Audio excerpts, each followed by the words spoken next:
right here in Ghana. And you are welcome to the News Headline Review. And joining me this morning in the studios is Miss Debiadoso and Miss Regina Bless. She'll be joining us shortly. Yeah, it's a bit wet. Yeah. Good morning, Miss Debbie. Good morning. How are you doing? I'm good. We bless God for that. Hope the rain didn't disturb you. It did. It did. But I managed. You managed. Yeah. So it rained yesterday as well. And I watched on social media how the whole place was flooded. My house was equally flooded. My compound. So I have to take off my shoes and then walk in the water. We equally also had to walk in the rain yesterday when we were coming back from reporting. The whole place was flooded, especially when you get to Malam, the Malam Kaswa, Kaneshi. Yeah. From Malam to Akaswa, because yesterday the traffic was very bad. I got home around something like, let me say 10 minutes or 5 minutes to 10. I wasn't getting vehicle. Oh yes, that one day. Whenever it rains, it's difficult to get vehicles. But what should this tell us as a country?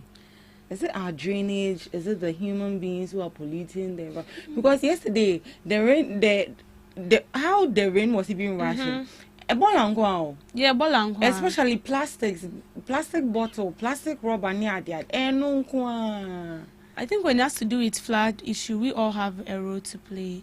The citizens equally have a role to play as well, because I feel like we are doing it, like we are doing, we are the cause. We the citizens are the cause. Exactly. Because you see Kobrane, like when it's raining like this, that is when people throw their refuse actually. They throw it, they dump it into the water. Exactly. And I don't know how they expect the water to flow with that kind of rubbish.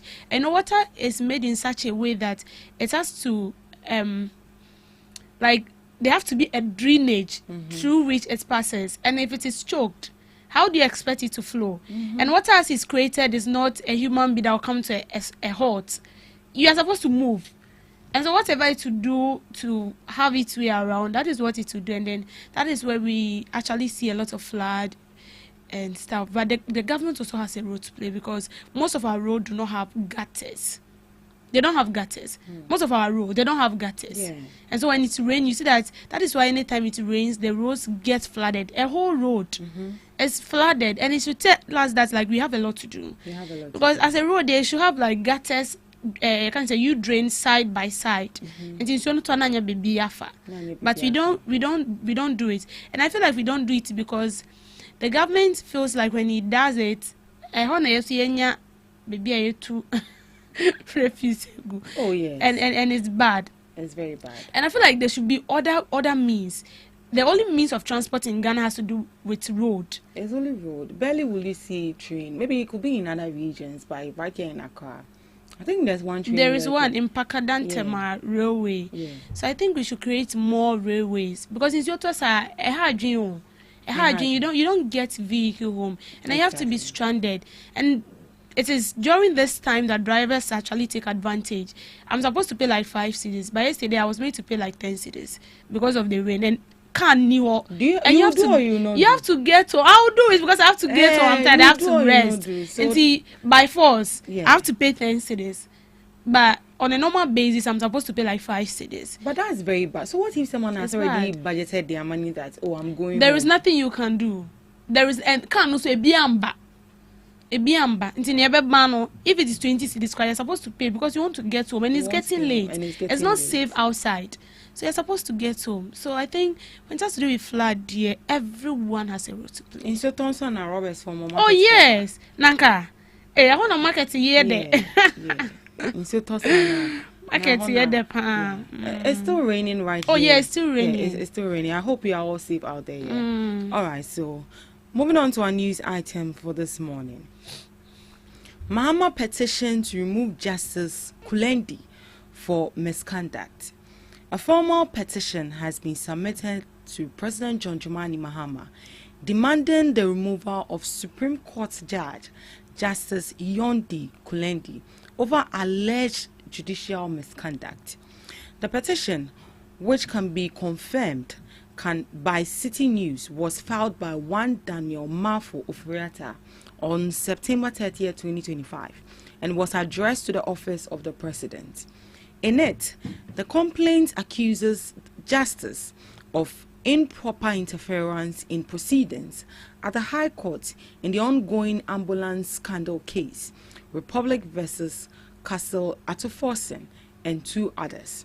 According to excerpts of the letter cited by City News, Mr. Ofuriata argues that the alleged actions by Justice Yoni contravene provisions of the Code of Conduct for Judges and Magistrates.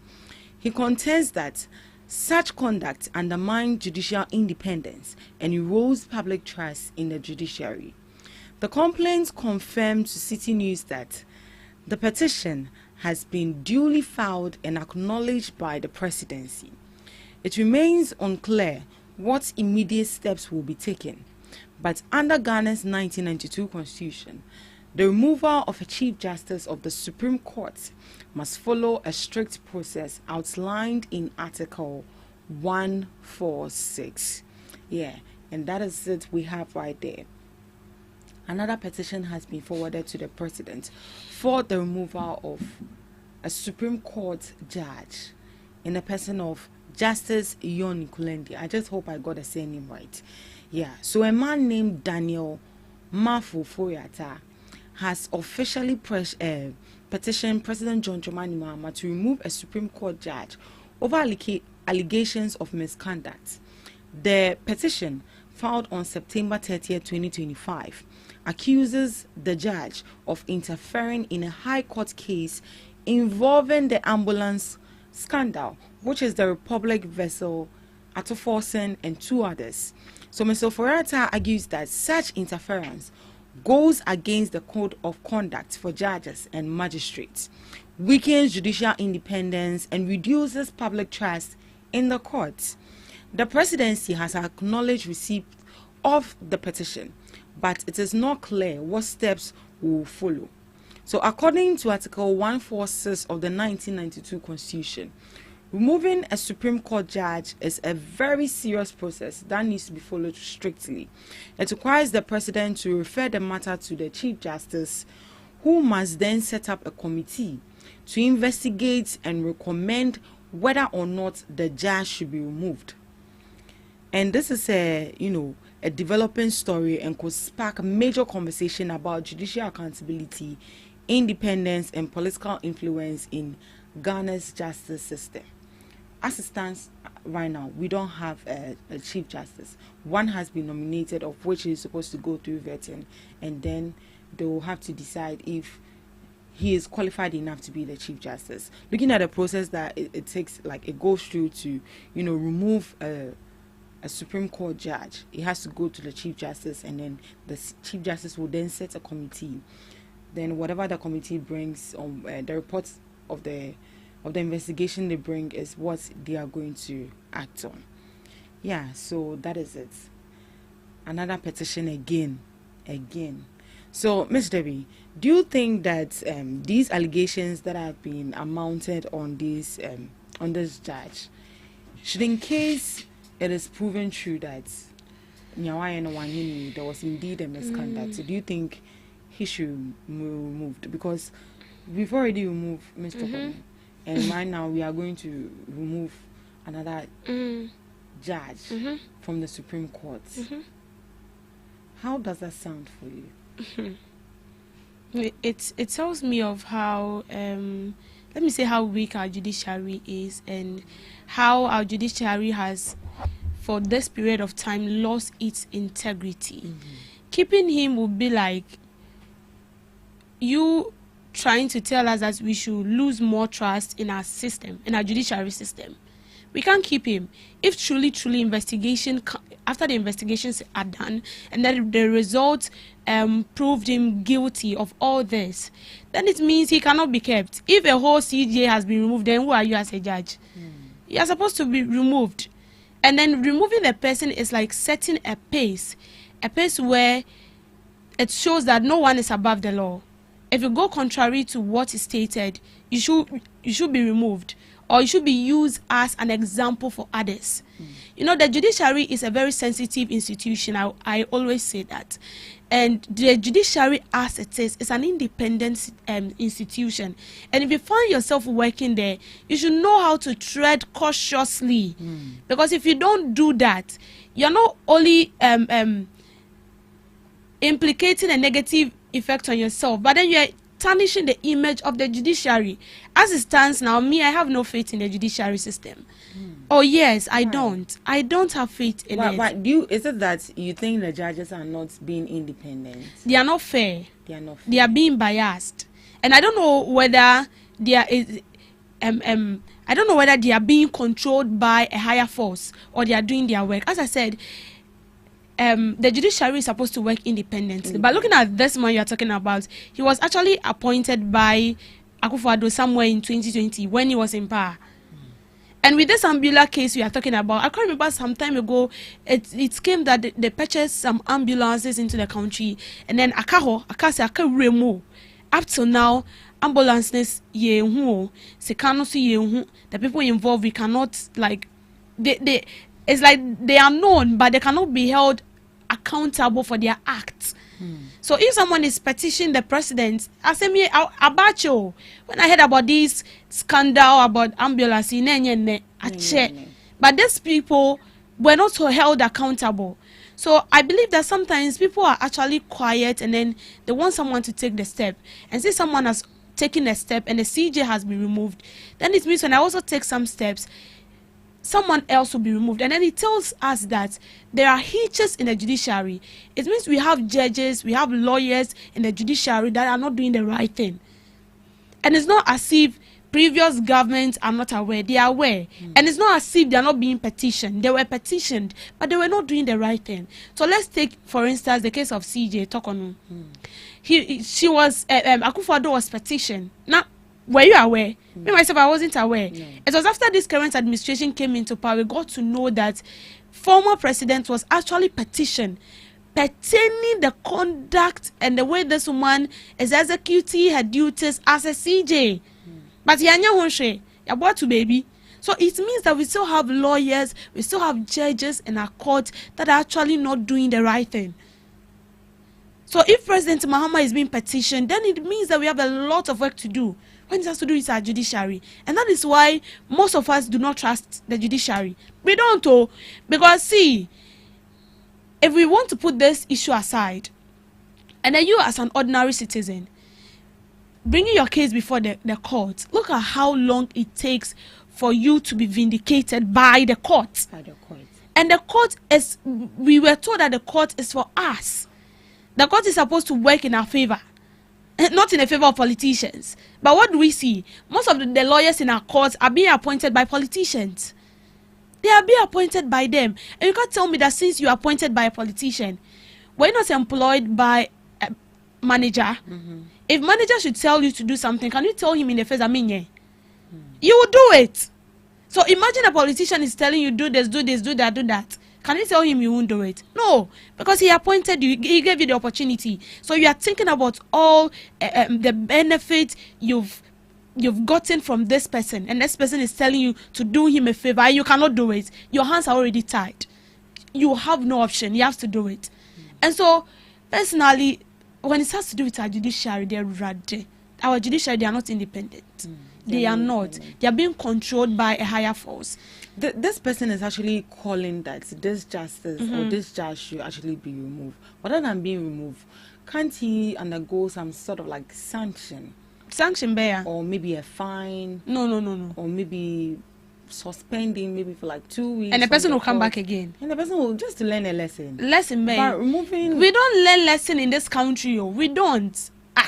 What are you saying? We don't learn lessons. Like, okay, so you saying that someone doing something very bad, and then you suspend the person for the person to go and learn a lesson, or go back, do your homework well, and then come back, and then you improve. What will be that? And then see, you suspend the person. When the person comes back, the person is coming back for a revenge. The person is not coming back because he or she has gone to do her homework very well and then coming back to improve. No, the person is coming back for revenge because the person believed that some 2 or 3 people connive in suspending him or her, it is a meba. Then I'm coming for my revenge, and anything I'll do and make sure that the two of you go down. You know, will drain. So if you're telling me that we should suspend the person, there, it's not going to work. It's not going to work. Sacking. Well, we wait for what the committee says before the person is removed. Miss Regina, good morning. Good morning. Sorry, the rain dealt with you. Sorry. You're welcome. Thank you. It's good to have you. Yeah. So we are just on our first story, yeah? President John Dramani Mahama has been petitioned again to remove a Supreme Court judge. How do you feel about that, briefly? Then we move on to our second story. Supreme Court judge. A Supreme Court judge. Yeah. They say misconduct. Daniel for your type be a competition say, you know. Na misconduct be or the new sheshe nyama be more. And what's over here? You know, as a judge, you need to be disciplined and a respectful figure in the society. So if you are being petitioned by an ordinary citizen to the president to take you out, then it means bonena wedi na nuoshi. Because I believe Yenfan is a lawyer, judge, and all the solicitors and barristers. It would be hard for someone to just petition the president that take this person off because or yes say. And in the first place, I don't even understand why these people indulge in misconduct. I don't really understand, because you suffered for your license. Whole years of not sleeping, writing exams, being called to the bar, and at the end of the day, you go you get a privilege to be in position, then excuse me to say, you are fooling. I think that these people, they didn't really suffer for their certificate, because if you really suffered for your certificate, there are things I believe you wouldn't indulge yourself in. And I also say that there's no smoke without fire. Since the president has been petitioned, there's definitely something that is going on that we don't know. There's in every rumor there's an iota of truth. We might want to hear from the alleged person being petition to be removed. I was saying you come to the judge, no say because sometimes, mind you, we have enemies, and some people will just be your enemies for no reason. But for misconduct, as a Supreme Court judge, there are certain things you should not do, to the point where someone will petition the president to remove you from misconduct. Supreme Court for Ankasa, the judges, the lawyers, most of them, they are involved in misconduct, but just that in Kofasem na MPM by I believe it's not upholding your integrity, and also not respecting your profession, and letting greed do any kind. Or they are being influenced politically. Politically can also be true, because these people definitely in MPP and this courts. And if I want you to rule in my favor, I would definitely influence you. And you know, these politicians, for envelope they don't have a problem with that. White no brown one. Now one can be white. A4 sheets there. So it's a bit cool. Me I share some more class and more thank you token. So yeah. Well, we will just wait for what the next move is going to be, if indeed there's going to be an investigation for his removal. All right, moving on to our next news item. Minority questions Sam George over DSTV price reduction U-turn. The Minority in Parliament's Communication and Information Committee is challenging Communications Minister Samuel Nati George over what they describe as a shift in his position in a standoff with MultiChoice Ghana, operators of DSTV. According to the minority, Sam George had earlier assured Ghanaians that he would not accept anything short of a 30% reduction in DSTV subscription fees. At the time, he rejected MultiChoice's idea of giving customers free package upgrades instead of cutting prices. However, the minority says the minister now appears to be warming up to the upgrade option, which contradicts his earlier strong position. They questioned his credibility, asking, who is incompetent? the minority or the minister. The minority also wants the minister to explain what has changed and why he no longer insists on a direct price cut. In addition, they have called on him to account for revenue from the 10,000 Ghana cedis levy imposed on DSTV since the company began operations in Ghana. This latest exchange add more heat to the ongoing DSTV saga, which has sparked public debates over high subscription fees, customer protection, and government regulation of paid TV services. And the minority also quoted what Sam George also said some time back. So they recalled and quoted him in a media encounter saying, "I will meet the Ghana and South African team in my office. I am clear in my mind that the meeting will not come to an end without an agreed reduction in price. I have seen the attempt by the South African management to say that when you buy a package, they should upgrade you to the next one. We are grateful, but that is not what we want." And that was the minority quoting Sam George. What do you make of the whole Sam George and DSTV saga? The minority is asking, who is incompetent now? It looks like there's some sort of like, is it Peter? Who betrayed Jesus? Judas. It's like there's some Judas in DSTV, always giving us Sam George. And then right now, it's beginning to look like the minister doesn't actually know what he's doing. What do you make of this whole saga between Sam George and DSTV, Miss Debbie? Well, I feel like Sam George was in a rush. Like he didn't really take his time to, communicate with these people and then make his statement clear. I feel like he kept contradicting himself. He comes out to say this, and then the next minute he's out to say that. And if you're a minister, for that matter, a leader, and you do that, one thing, no one would take you seriously. Oh, of course. I got to the kind of respect I had for this man when they were in opposition.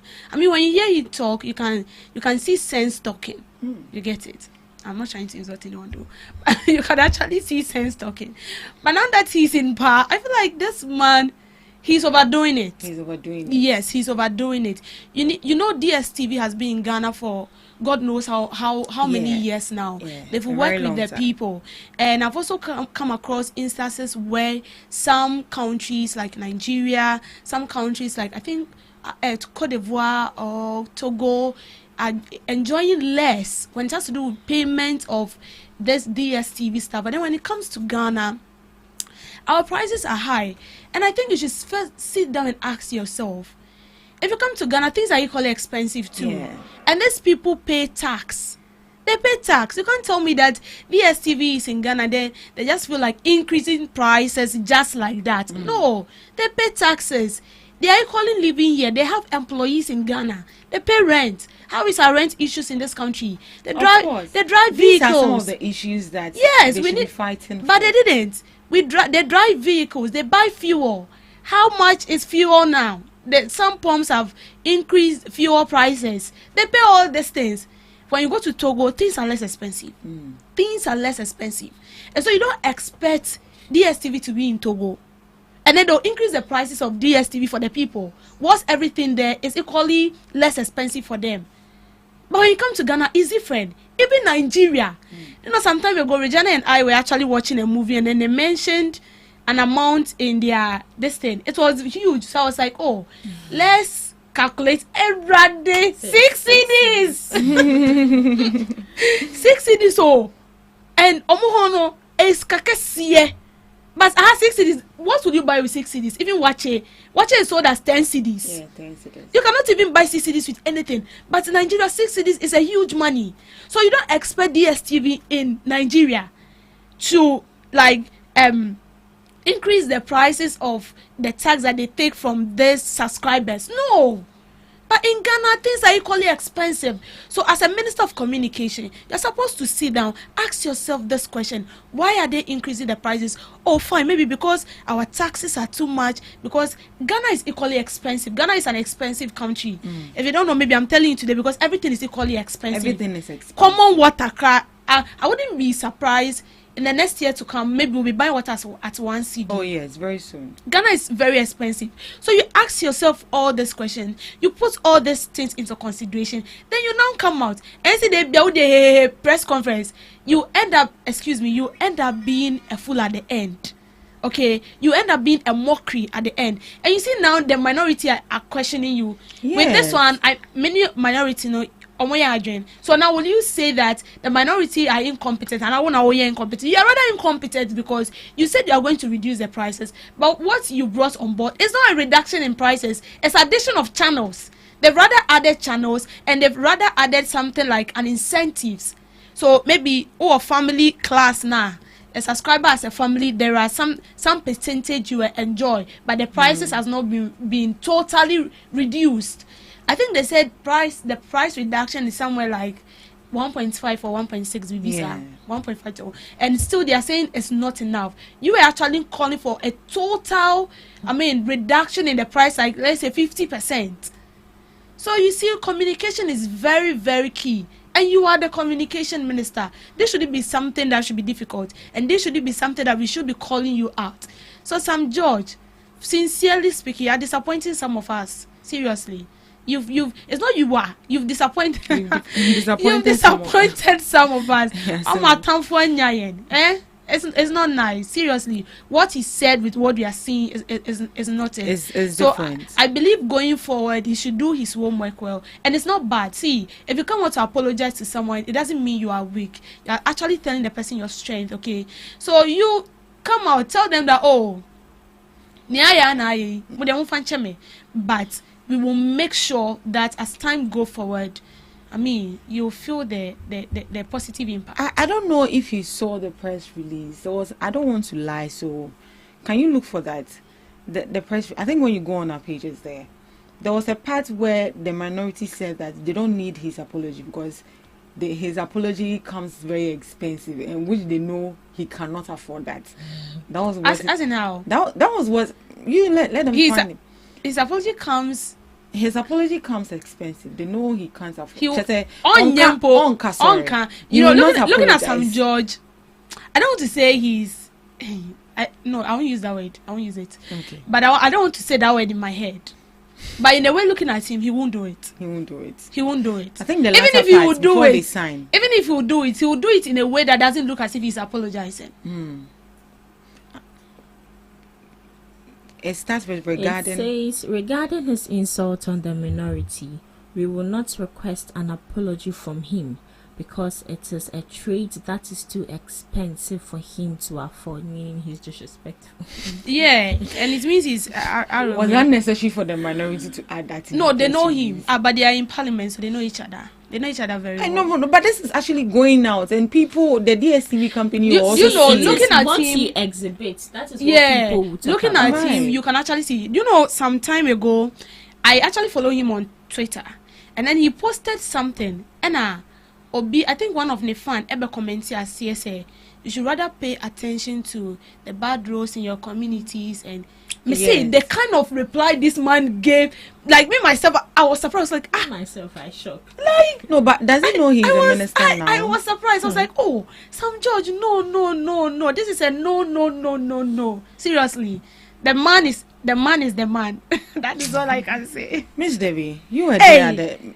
Sorry, Miss Regina, you were there at the press briefing before they came to announce this whole thing. What do you feel about it after DSTV also came out to say that the subscription that they have reduced it's only going to end at December 31st? And later on, I also saw a communique that it's wrong. They apologized for that. A whole lot of things. DSTV says it's wrong. Yeah, they said it's wrong, but, and then there was an error. That was what they said. But the harm has already been done. But and people are already slamming. Joy News interviewed, I think, is it anybody say, or your deputy speaker or something for DSTV, and he said it. Say it's only an upgrade. It's only an upgrade, but not a reduction. Yeah, so how is it wrong? The person said it, unless I go back and watch the video very well. Me being there, and this whole issue is coming up, first off, I feel disappointed, and I feel I've wasted my time. Because, before we were going, some people were like, this issue, and the talks on it, and if you don't reduce, I'll suspend you. If you don't do this, it was too much. Honestly, it was too much. I believe in actions rather than talks. Looking at the Minister for Communication, he talked too much. He over communicated, and it was, honestly, let me put it this way, it was poor to me. When we were there, I remember one journalist asking that this thing that you are talking about, DSTV, Omaja to move. He was there. He answered first off rudely and said, say, hano, and almost muti koli. So now they are coming out to tell us that it's an like, upgrade. It's like he's playing with us. Who? Sam George. Both parties. I believe, say, I don't even know how to put it. Say he's rude, or say he's arrogant, or say he's pompous. Or I don't really know how to put it. But the way you communicate as a minister, even if you're not a minister for communication, the way you communicate with clients, potential clients who want to invest into the country also count. May I believe so? I am as you say, nation. And even looking at things, they can even decide to pack out. As Debbie said, these people are paying rent. And you said, Diana, your manka these people are paying rent. And even as an ordinary Ghanaian who is paying a rent for one room, see the charges it comes with. Toilet fee fee. Hey, see, honestly, I never knew of that until Cham went to rent. Hey, utility bills now. I never knew. I thought it's only water bill and light bill. No. So a big company like that, you've built a property and you've rented it out to people, clients for that matters, or investors, and you know that this investor is making a lot of money. Would you charge less or you charge more? You definitely charge more. So that applies to them. These people are paying more, and not even talking of the utility bills as you are talking about, and the taxes they are also paying, and the people they've employed that they are paying also. At the end of the day, that employee say revenue bemo, no, the only man they say at the end of the month, give me my salary and let me go. Sometimes we need to be considerate. A lot of businesses have left Ghana here. The main reason these people left is because of tax. The taxes they were paying. Yes. Glovo has left. Big Pen has left. And other businesses has also left. Especially with the mall. I think Game also left the game. Yeah, Game left. They've left too. Even I think one big restaurant belonging to one Japanese also left. Because of taxes. We need to question ourselves. The taxes is too much. Not business aba. Not also say. We are telling the business owner what to do. We agree to the fact that it's expensive. But do you know why it is expensive? Have you communicated enough well with them? It is me who is a directive no me, and they were pressured to do it. Because if they some more yes to forever they'll be here, and they say no. But here lies the case. Looking at how the minister is treating this whole issue, he make it look as if DSTV is doing us a favor. But no. But meanwhile, DSTV, the government also generates revenue from them because they are paying taxes and it's going straight to the government. Yeah. And we are also going to benefit by watching their channel and Premier League, this sports station, and then all of that, and then blah blah blah. So like it's a two-way like affair, two-way benefit. Like each party, equally benefit. So if my prices are high, that means that probably I'm paying high taxes. If my prices are, You don't also expect that since I've reduced it, you expect that same revenue. Then it's that they should also reduce the taxes for them. I don't think the taxes have been reduced. It's still the same. What if you are paying 10,000, you pay 10,000? What's the media so? But I won't say media so yeah. See, I understand DSTV or multi-choice. I understand them perfectly well. It's a business, and business needs to run in the right direction.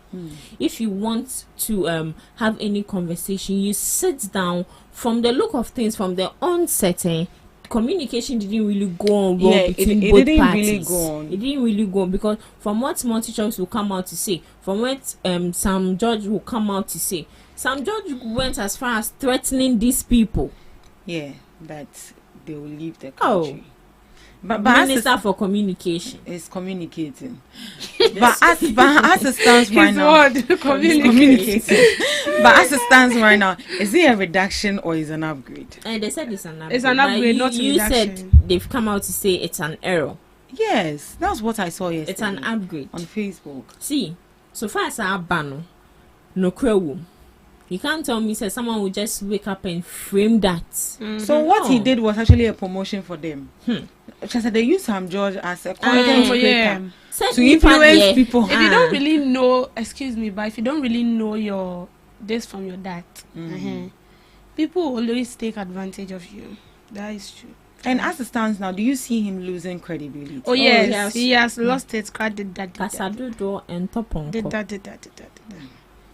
That's sad. All right.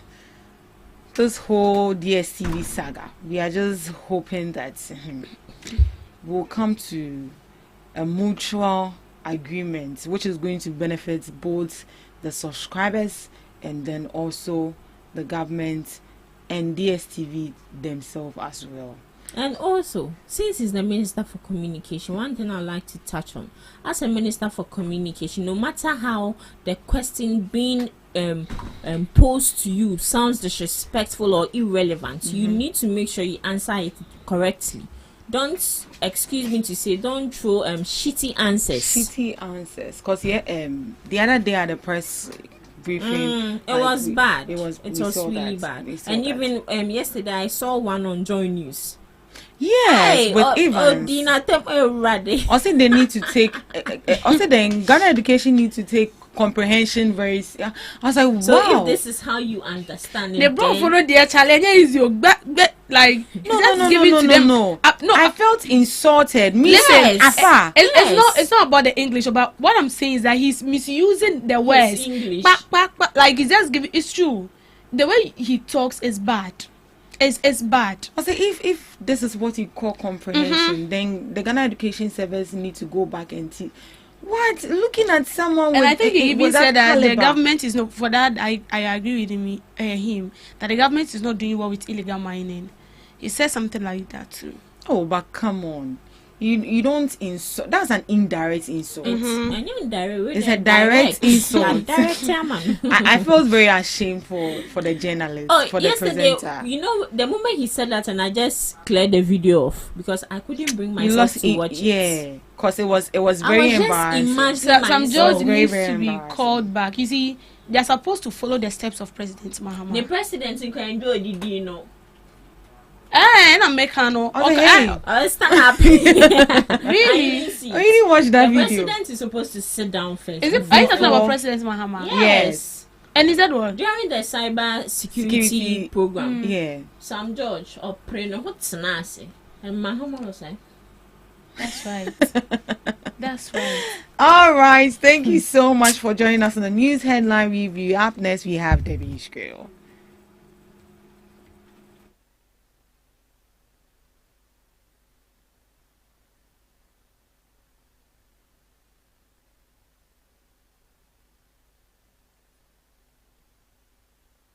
Welcome to Debbie's Grill, where we talk about issues that matter to the state, void of politics, fear, or favor.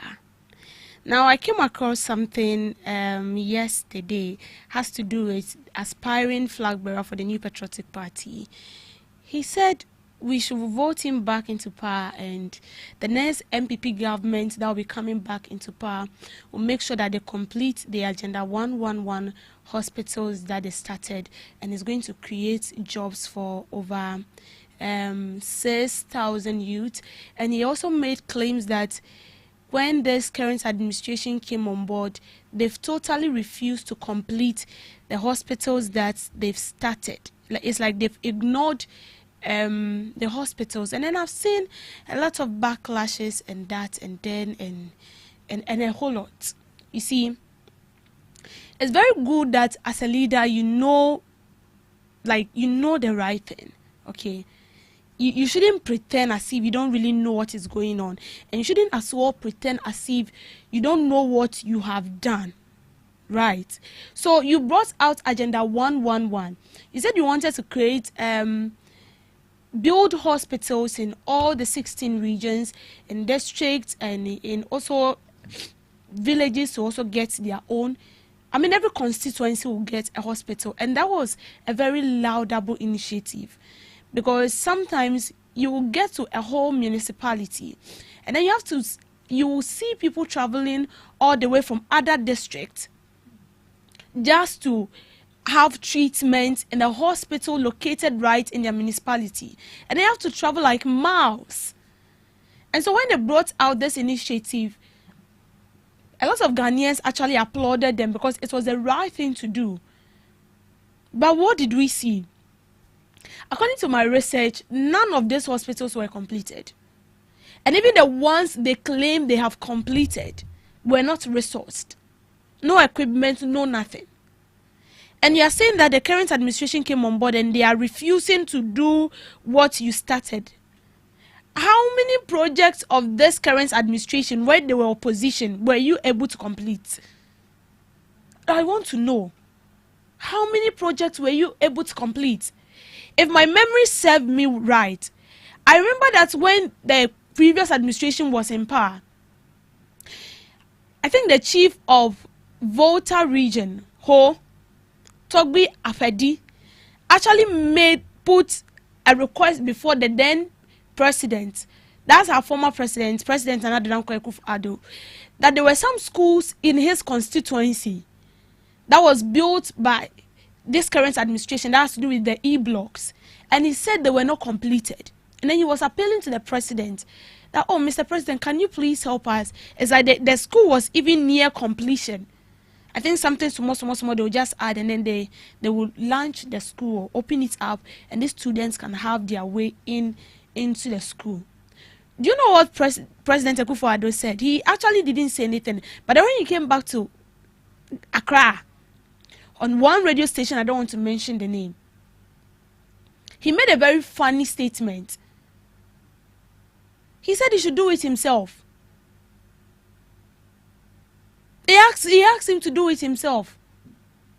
Now, do it yourself. He gave a very cheeky answer to the chief. And that issue also became a very whole, challenge or issue on its own we discussed. You told the chief that he should do it himself. See, he's in the constituency. He should do it. But now that the ball is now bouncing back into your court, you are saying that this current administration is not completing what you started. What did you even start? Most of the hospitals, it is only sod you went to cut. There is nothing on ground. So what should they complete? And mind you, this current administration is not even up to a year. So even if they'll complete it with what you claim you've started, then maybe to be somewhere next year or next 2 years.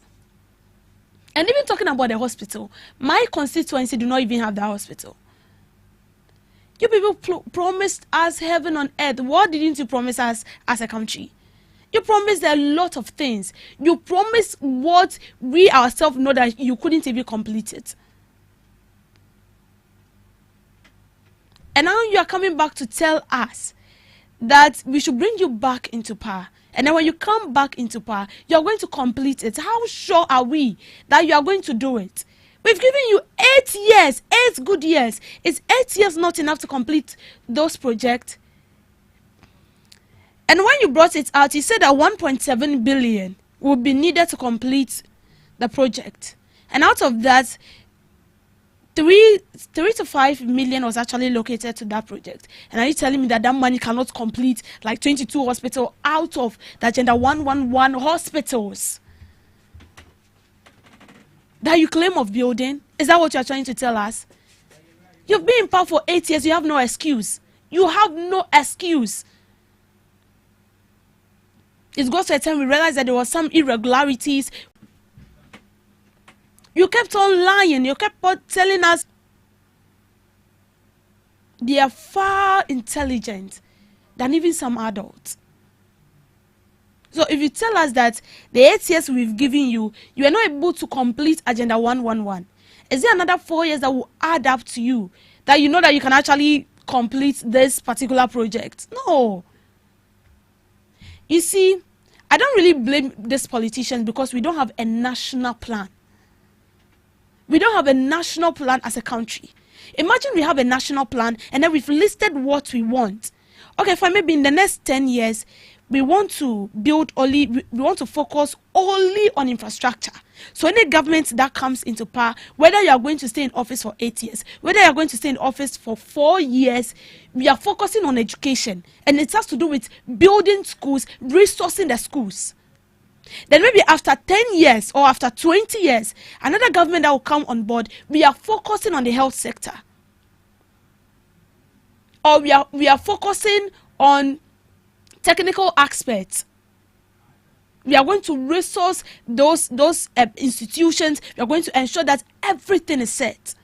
We don't have a national plan. And that is why if these politicians come on board, they bring manifesto, 30 paragraphs. And then the little money that we have, they would disperse it into those projects. At the end of it, we don't see those projects. The money is nowhere to be found. The person involved is also nowhere to be found. And it's a big problem. For us to overcome all these challenges that we see, are we not tired of a government coming into power, starting a project, they are not done, they'll leave it behind. Another government also comes into power, you also start something, they are not done, and then they leave it. We are suffering the more. We are suffering most. Because they don't suffer. Most of their kids do not even attain their education in the country. They travel outside the country. And so they are just messing everything about, claiming that they are doing something, but they are not doing anything. And that is why we have a lot of uncompleted projects in the bush. It has been left to rot. And no one cares. They don't even care. They don't even care about the ordinary Ghanaians, as they call us. They don't care about the taxpayers' money. It's about time we are supposed to get a national plan as a country. A national plan. List what we want as a country. The sectors we want to pay attention to, especially the education and the health sectors. Then we use that as our topmost priority. And then if it is 30 years or 20 years or 15 years, any government that comes into power, we are focusing on infrastructure. In the educational sector and in the health sector. We are building infrastructures, we are equipping them, we are resourcing them. So immediately you leave power for 8 years, we know that those sectors are complete. And then any government that comes after that 10 years or after that 15 years or whatsoever, you also project them into another side. Maybe the construction of roads, the construction of railways is going to help us. We lack plan. And that is why we are messing about. And that's why you feel like 8 years is not enough. We should add another 4 years. Thank you for making time with me on Davis Grill.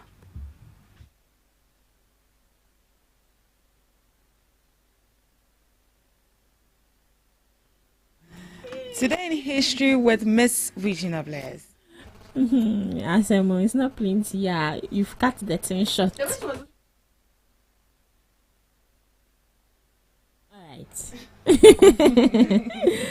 Alright, so today in history, Guinea became independent from France after a referendum in which Guineans rejected the proposal for continued association with France within the French community, choosing immediate independence instead.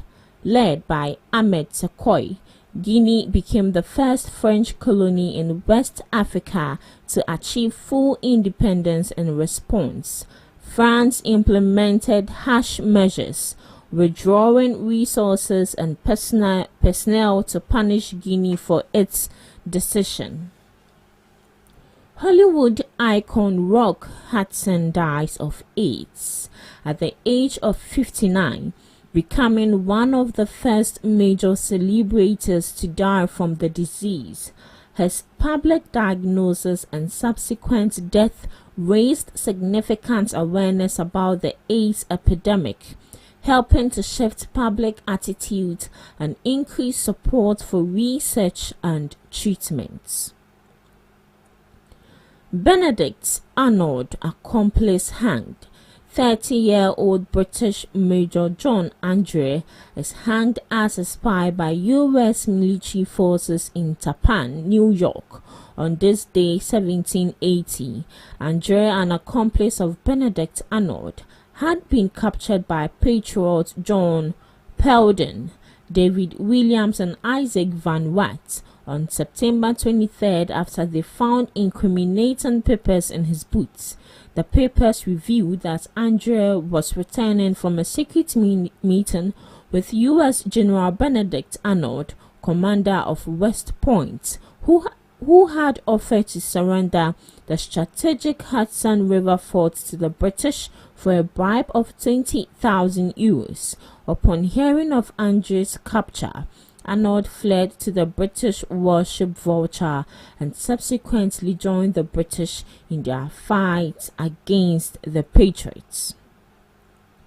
Looking at some observances: International Day of Non-Violence. United Nations declared day to promote a culture of peace, tolerance and non-violence inspired by Mahatma Gandhi in India. It's also celebrated as Gandhi Jayanti, marking Gandhi's birthday and honoring his principles. National Name Your Car Day.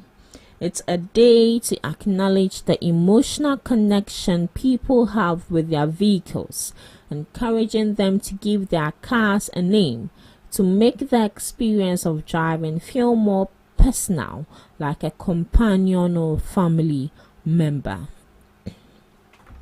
World No Alcohol Day, to raise awareness about the health and social harms of alcohol consumption, promoting alcohol-free living and encouraging responsible choices. Initiated by the World Health Organization, the day serves as a global call to reflect on the impact of alcohol and advocate for healthier lifestyles and communities free from its negative consequences. Lastly, World Farm Animals Day, to raise awareness about the suffering of animals in factory farming and to advocate for better animal welfare and more sustainable, compassionate food system. This day is for non-violence towards all living beings. And that's all for today on Today in History and some observances live on GhanaTalks Breakfast Show. Today is No Violence Day. Make sure you observe it as such. Do not be violent. Be nice to people. But for the fact that they said do not be violent doesn't mean you should be tolerating people anyhow. If the person is fooling, put the person in their place. Yes, in a nice way. All right. Which nice way. Thank you so much for joining us on the first segment of the GhanaTalks Breakfast Show. We'll be coming up with a news shortly. Please stick and stay with us. Are you ready to amplify your business or brand's reach and make a meaningful impact in Ghana and beyond? Partner with GhanaTalks Radio today to connect with a diverse audience across Ghana and beyond. Elevate your brand through on-air promotions and social media. Boost your brand during prime time. With GhanaTalks Radio, you can extend your reach across digital platforms. GhanaTalks Radio is not just a station, it's just a community hub where your brand becomes part of the conversation. Join us in fostering connections, celebrating culture, and making a lasting impression. For customized sponsorship packages and enquiries, email contact@GhanaTalksRadio.com or call +233 202 544614. GhanaTalks Radio, giving the youth a voice.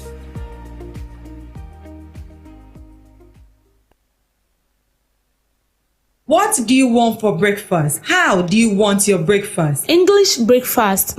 French fries. Koko Nikosi, alo komi kesheto. Wache. Well, Gobe is the real deal. Join us on GhanaTalks Radio. Let's serve you a buffet of breakfast. From news headlines review, current affairs to social issues. Entertainment, sports, and all the trending stories live on our mobile app and across all socials from Monday to Friday 7 a.m. to 10 a.m. With me, Pakwesi Omare, Regina Bless, Deborah Adoso, and I am Esinal Fiagbedu. This is GhanaTalks Breakfast Show.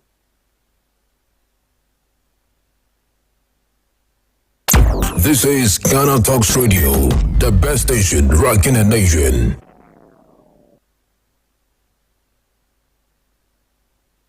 When you guy, what it?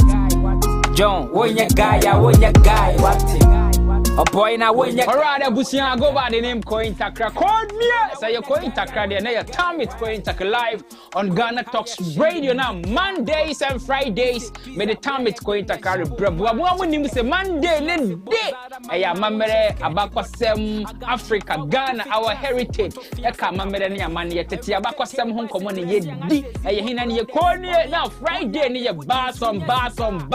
Friday yeah rap. We dey talk about entertainment. We dey talk about music business. So join me this Monday and Friday. Be our live on GhanaTalks Radio. Don't forget. So be follow all the social media platforms like GhanaTalks Radio and Coin Takra. Me so me page in the so Coin Takra. Now listen, be fire, be wajab our GhanaTalks Radio. Don't forget, so me download the app on the Play Store and the App Store. Call me. Your time it's Coin Takra Monday and Fridays. Jinamudi will be a mamiara time enough at 7 p.m. sharp.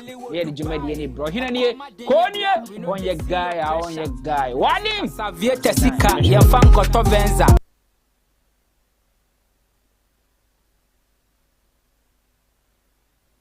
This is GhanaTalks Radio, the best station rocking the nation. We bring you local news, business news, international, sports, and entertainment news. Right here on GTR.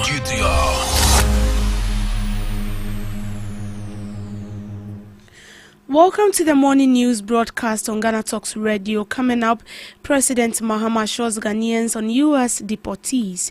President Mahama also unveils bold reset agendas, not just a slogan. Ghana Standard Authority takes action against substandard electrical cables. Christian Council clarifies Galamsey visit purpose. Ashanti New Patriotic Party youth throw weight behind Dr. Brian Echampon. Next, MPP government to complete Agenda 111 hospitals. These and many more coming up shortly.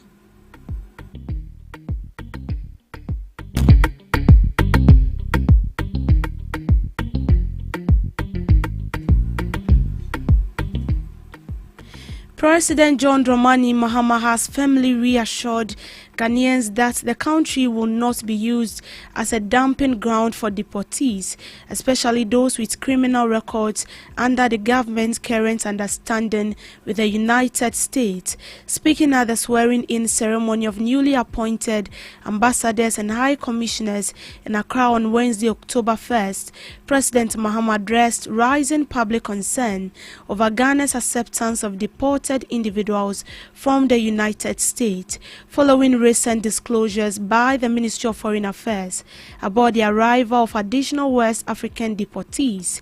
His comment comes after Foreign Affairs Minister Samuel Kudjeto Ablakwa confirmed on September 17th that Ghana will receive another 40 deportees from the United States in the coming days. The news followed criticism from the minority in Parliament, who questioned the transparency and legal basis of the arrangements after the country earlier accepted 14 deportees without parliamentary approval. The government has since clarified that the agreement is governed by a memorandum of understanding between Ghana and the US, which does not require ratification by Parliament. Reinforcing that position, President Mahama said the country's agreement with the United States is limited, carefully vetted and aligned with ECOWAS protocols. The president also urged Ghana's diplomats to play a key role in managing both perception and national image on the international stage. I wish to assure my countrymen and women that our understanding with the U.S. does not undermine our sovereignty, security, or stability. Ghana will not, and I repeat, will not become a dumping ground for deportees, nor will we accept individuals with criminal backgrounds. The understanding with the United States is limited, carefully vetted, and aligned with ECOWAS protocols. It reflects Ghana's Pan-African commitment to regional cooperation while safeguarding our dignity and sovereignty. I urge you as envoys to project this clarity whenever questions arise. Diplomacy involves more than just negotiation. It also encompasses managing perceptions and safeguarding your nation's reputation. Distinguished ambassadors and high commissioners, your foremost responsibility is to tell Ghana's story with conviction and credibility.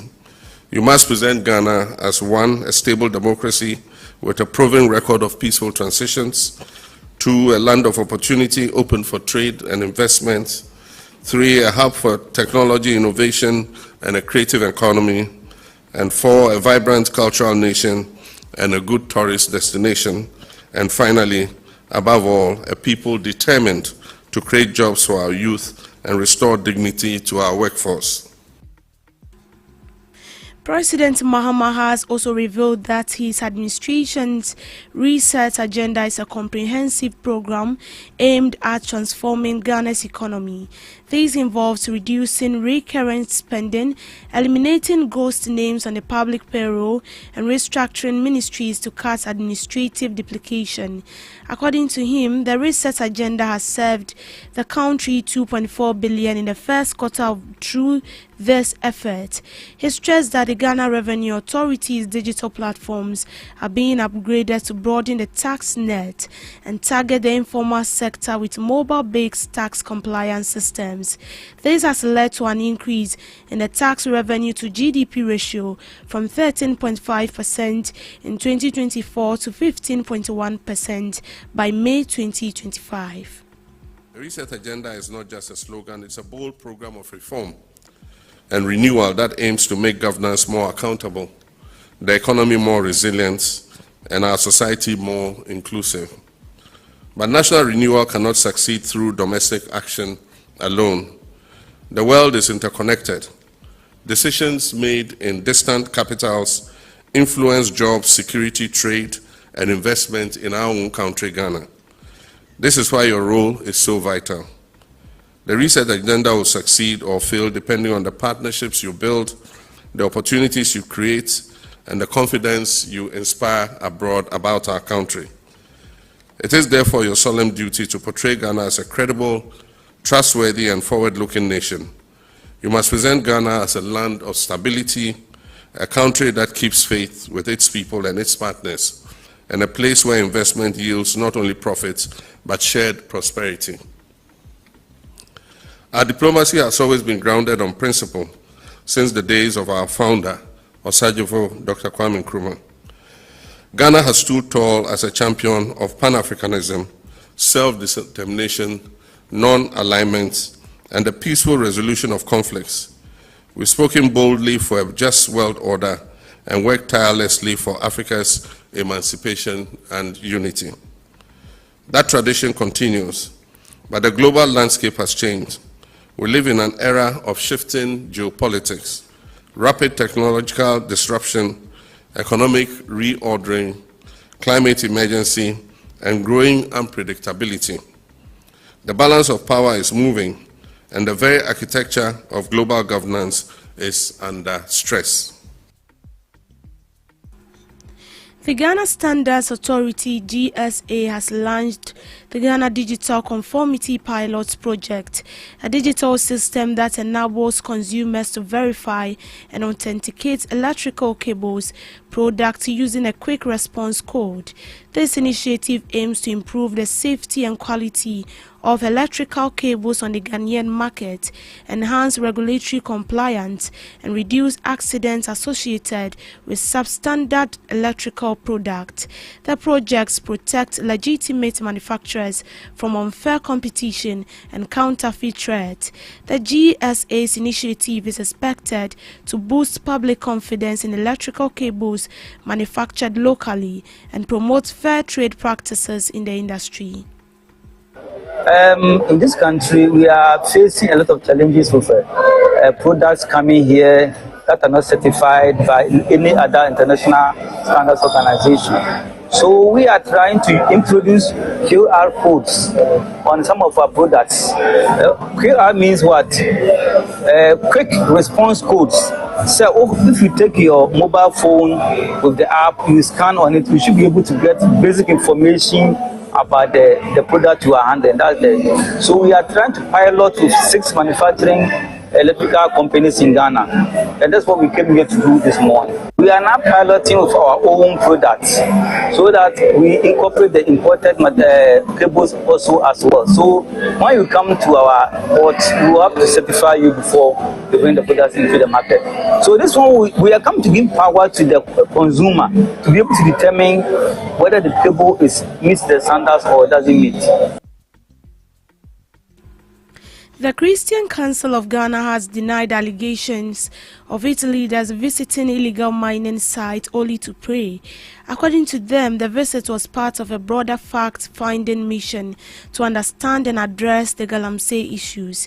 The council emphasized that Galamsey crisis is a national disaster, threatening the environment, human life, and national security. The Christian Council viewed Galamsey as a profound moral, social, and national security crisis that diminishes human dignity and deprives the nation of resources meant for the common good of the people. They called on the government to intensify its efforts to combat the national crisis, enforcing the law without fear or favor. We led all the ecumenical bodies, not just the Christian Council, the GPCC, the NAC, the Ghana Catholic Bishops Conference, and we did a lot of engagements. We engaged the President of the Republic at the time. We engaged the Minister of Lands and Natural Resources, the Minerals Commission. We engaged the chiefs. We engaged all the major stakeholders. And before we engaged them, we did a fact-finding. We underwent a fact-finding mission. So we went to the Galamsey sites. In fact, on that mission, I must say that I almost lost my life. I almost lost my life because there was a big Galamsey pit filled with water. So, on the face of it, you not realize that the pit extends even beyond where you see the water. It has eaten into the land. So when we were actually standing on the water, except that it's covered a bit by land. And someone quickly drew our attention to that and we moved back. If we had gathered there, a lot more people had gathered there, the whole thing would have broken down and would have fallen in. So we did this fact-finding mission, and you know what the press did to us? Ghanaian media did to us. They said we went and prayed. Oh yes, that we went and prayed. No, we were doing a fact-finding mission. In fact, on that mission, we met with the chiefs in the Galamsey areas. We met with opinion leaders. We met with community leaders. We met with the police, because all these persons are major stakeholders in the Galamsey fight. So we have started the fight long ago, and we are still on it. We just released a statement a couple of days ago on Sunday on the current situation. The way, for a moment, our politicians will say the best thing to do is to call for a state of emergency, and then the next moment, when they are in power, they say, well, a state of emergency will not be the best. We recognize and acknowledge the complexity of the Galamsey issue. It's not an easy issue to deal with. So that is why we welcome this invitation by the President for us to engage. So we expect that the President will speak to us and will also give us. And that was from the Christian Council. 20 new Patriotic Party youth organizers in the Ashanti region have shown their weight behind Dr. Brian Acheampong for the flag bearer position ahead of the January 31st, 2026 primaries. The youth organizers believe Dr. Acheampong possesses the necessary temperament and conciliatory spirit to prevent post-election divisions within the party. He is believed to have the competence to govern and the charisma to inspire. They stress that Dr. Brian is a unifier who can mend divisions and forge a unified party machinery. Farmers. Finally, crisis response. During the COVID-19 pandemic, his spearheaded interventions under the ESRF program, living drying platforms, boreholes, food processing equipment, and farm inputs in rural communities. These actions preserved food and sustained rural livelihoods. Bold decision. Champion of youth development. Fellow people, we need somebody who understands the youth, who understands the concerns of the youth. Honorable Brian Acheampong has exhibited uncommon fidelity to the cause of Ghanaian youth. 1. Scholarship. He has facilitated access to tertiary and secondary education for countless brilliant but needy students. Vocational empowerment through his foundation. He has sponsored vocational training, provided startup kits, and empowered young people to become entrepreneurs rather than dependents. Support for teachers. He has funded teachers to pursue higher education, thereby amplifying the quality of instruction across the classrooms in the country. Infrastructure for education. He has distributed uniforms, constructed classroom blocks, leaving indelible footprints in educational and advancement. Development in his constituency. Somebody will ask you, he's a member of parliament. What has he done? As member of parliament, we have to divulge the performance of Honorable Brian Acheampong for people to know what he has done in his constituency. Development in his constituencies in Abetifi, where he serves as member of parliament. The record is luminous and it is clear. Former Vice President Dr. Mahmoud Bawumia has pledged that the new Patriotic Party government, if voted back into office, will ensure the completion of the Agenda 111 health infrastructure initiative launched under former President Nana Addo Dankwa Akufo-Addo. The flagship program aims to provide district hospitals in underdeserved areas, with each facility designed to accommodate 100 beds and include residential quarters for medical staffs. Dr. Bawumia noted that significant progress had been made on many of the hospitals by the end of 2024, but construction has since stalled under the NDC current administration. Many of the hospitals had reached advanced stages of construction by the close of 2024, but progress has stalled. The MPP remains committed to delivering Agenda 111 to expand access to quality health care across the country, he said.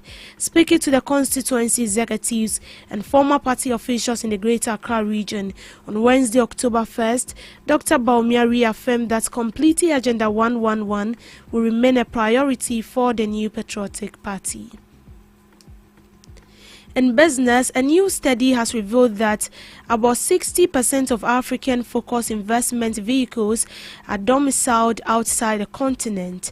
The report, commissioned by the Mastercard Foundation in partnership with the Mennonite Economic Development Association and conducted by a team of experts from the Momentus Global, Capital Partners and Stafford Law, found that this trend was a significant obstacle to the provision of capital to medium and small-scale enterprises in countries across the continent.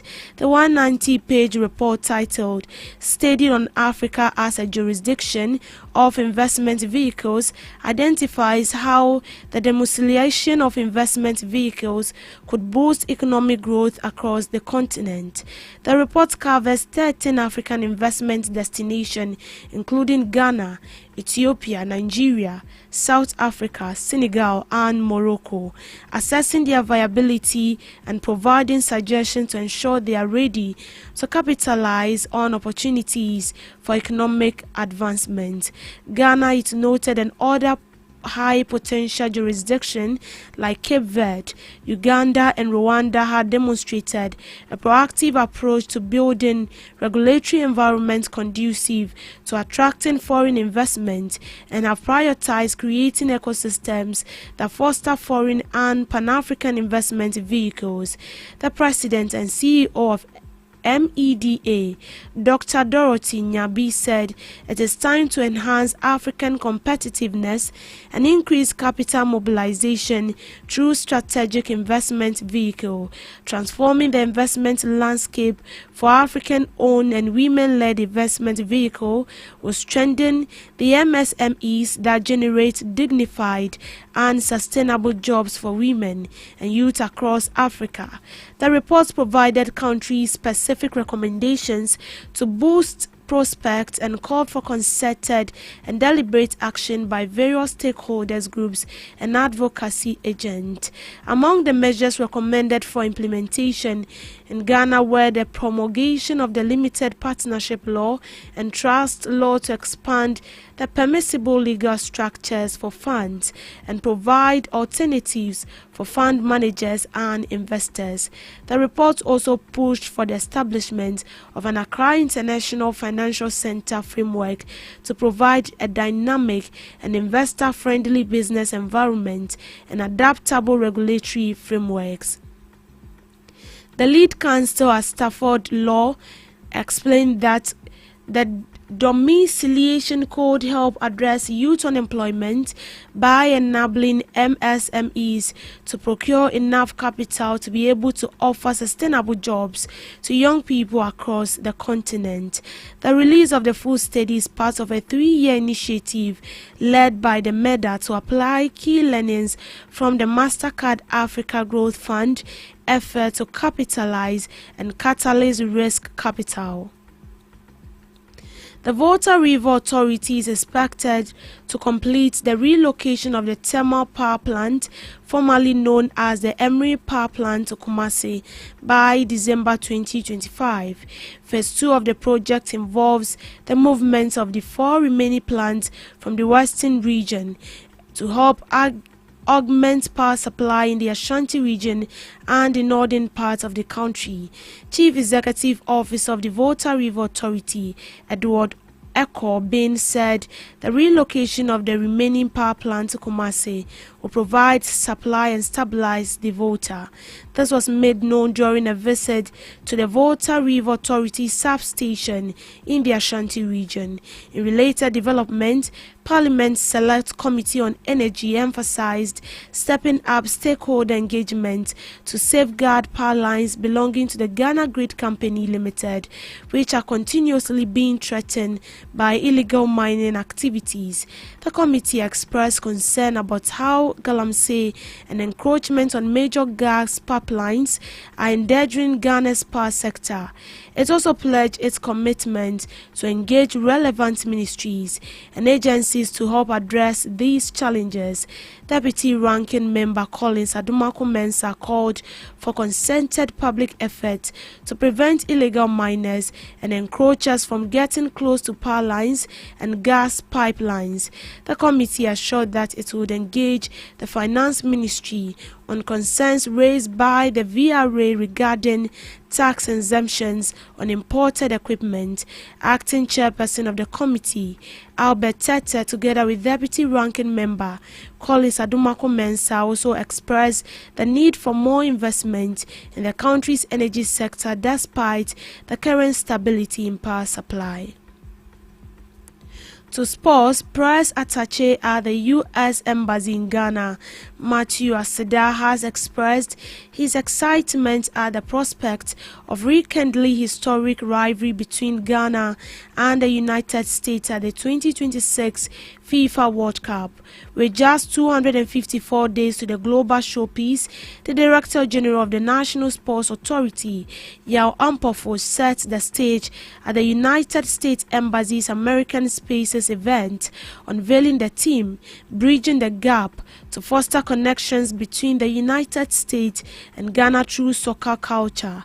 Speaking at the event in Accra, Aseda said the possibility of the two nations meeting again on the world stage will not only revive fond football memories, but also strengthen cultural and sporting ties between the countries. The Black Stars are well on course to book their tickets to the tournament, having gathered 19 points from 8 matches in the qualifiers. Key to their campaign was a hard-fought victory over the Central African Republic and an upcoming decisive clash against Comoros on October 12 at the Accra Sports Stadium, which is expected to confirm their qualification. A potential showdown with the U.S.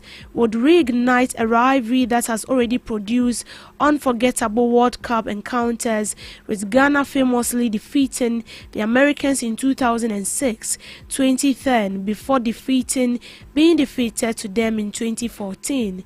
For many fans and observers, the thought of another Ghana-USA clash in 2026 adds extra spice to what is already said to be the biggest World Cup in history, jointly hosted by the United States, Mexico, and Canada. In showbiz, Ghanaian Afrobeat and R&B artist Kiddy says the country does not have a proper music industry, citing the absence of structures to support the growth of musicians. Speaking in an interview, the hitmaker lamented the lack of systems that should anchor the industry beyond the individual efforts of artists. In his view, although creatives are working hard, the absence of a structured system makes the sector unattractive to investors. Every musician in Ghana has to fend for themselves and strive their way with individual resources due to the lack of structure, he said. Explaining the kind of structures he referred to, Kiddy pointed to poor royalty collection and weak industry support mechanisms. He further argued that the struggling music space often turns around to criticize artists unfairly, even though the ecosystem that should support them has failed to function as an industry. And that is how we end it on the morning news broadcast. Do want to log on to www.GhanaTalksRadio.com for more news stories. I am Deborah Dosu. Thank you for doing the listening. Do have a good morning.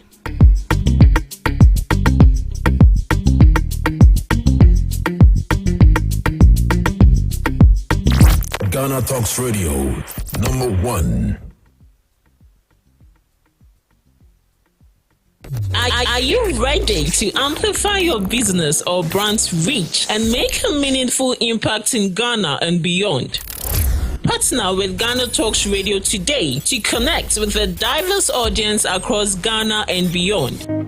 Elevate your brand through on-air promotions and social media. Boost your brand during prime time. With Ghana Talks Radio, you can extend your reach across digital platforms. Ghana Talks Radio is not just a station, it is a community hub where your brand becomes part of the conversation. Join us in fostering connections, celebrating culture, and making a lasting impression. For customized sponsorship packages and enquiries, email contact@GhanaTalksRadio.com or call +233 202 544614. Ghana Talks Radio, giving the youth a voice. What do you want for breakfast? How do you want your breakfast? English breakfast.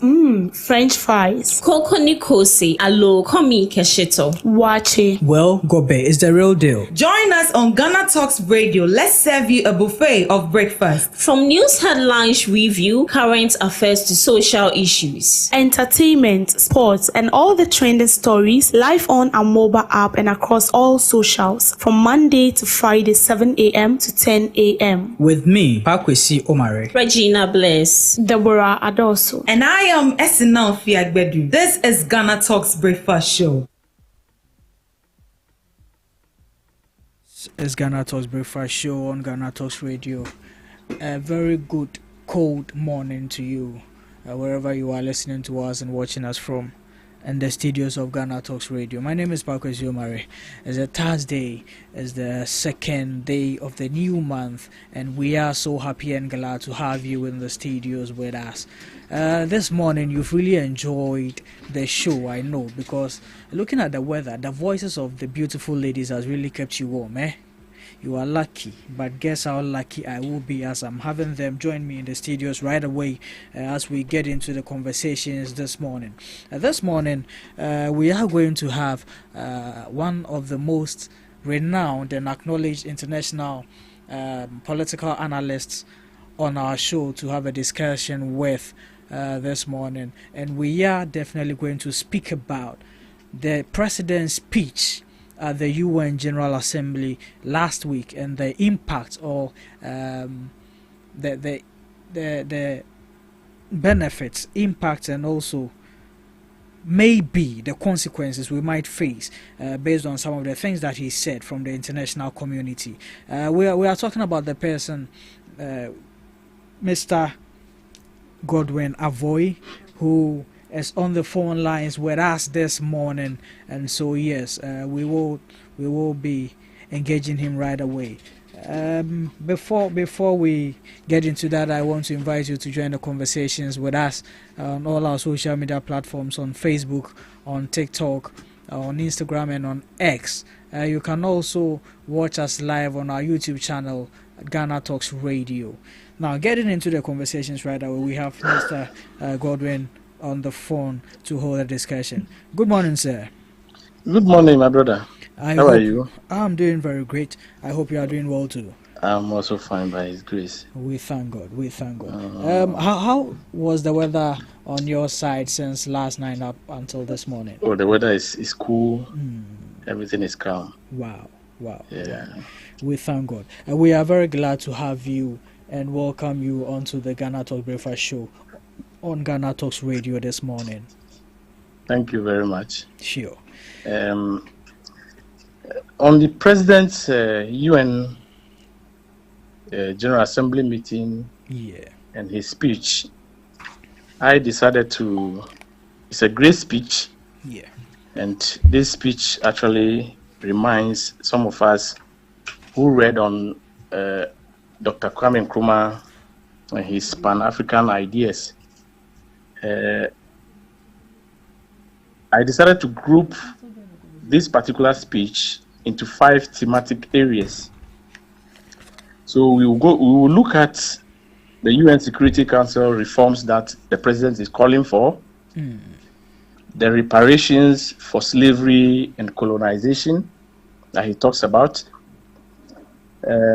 reform of global financial architecture, sovereignty of natural resources, and empowerment of women and girls. These are the core issues he raised during his speech delivery. Okay. So if we should take the UN Secretary Security Council reforms, we can actually say since the UN was formed in 1945 till today, 80 years now, no African country has been given a representation at the Security Council, which is not okay, because we can say that at the time the UN was formed, most African countries were not independent. Only few, like Liberia in 1847, Egypt in 1922, and Ethiopia, yeah.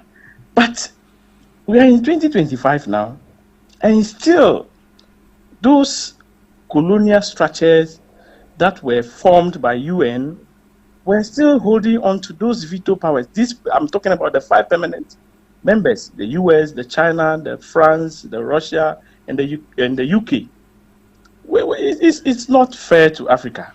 So his call for representation is in the right direction. Okay. It's in the right direction. Okay.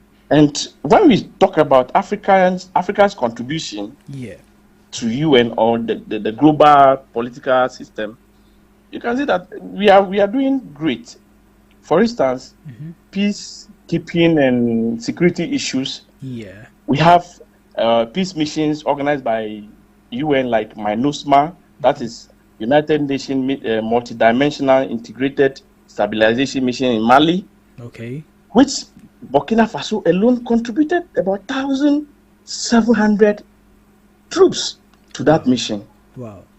And when you look at UNMISS, that's United Nations mission in South Sudan, Africa also contributed. UNFIL, that's United Nations Interim Force in Lebanon. Africa contributed. And when we come to UNMIR, that's United Mission in Rwanda, which our own anchor, father, retired General Henry Kwame Anyidoruhu, played a very significant role in that mission. Oh, okay. Why at a point, UN Security Council called for the withdrawal of troops, which Belgium and their troops have already withdrawn. Our own man decided that he is not going to heed to UN Security Council's request for withdrawal. Our soldiers to be withdrawn from that mission. Okay. He kept the soldiers there till the genocide, the war was down. So Africa has contributed a lot when it comes to that.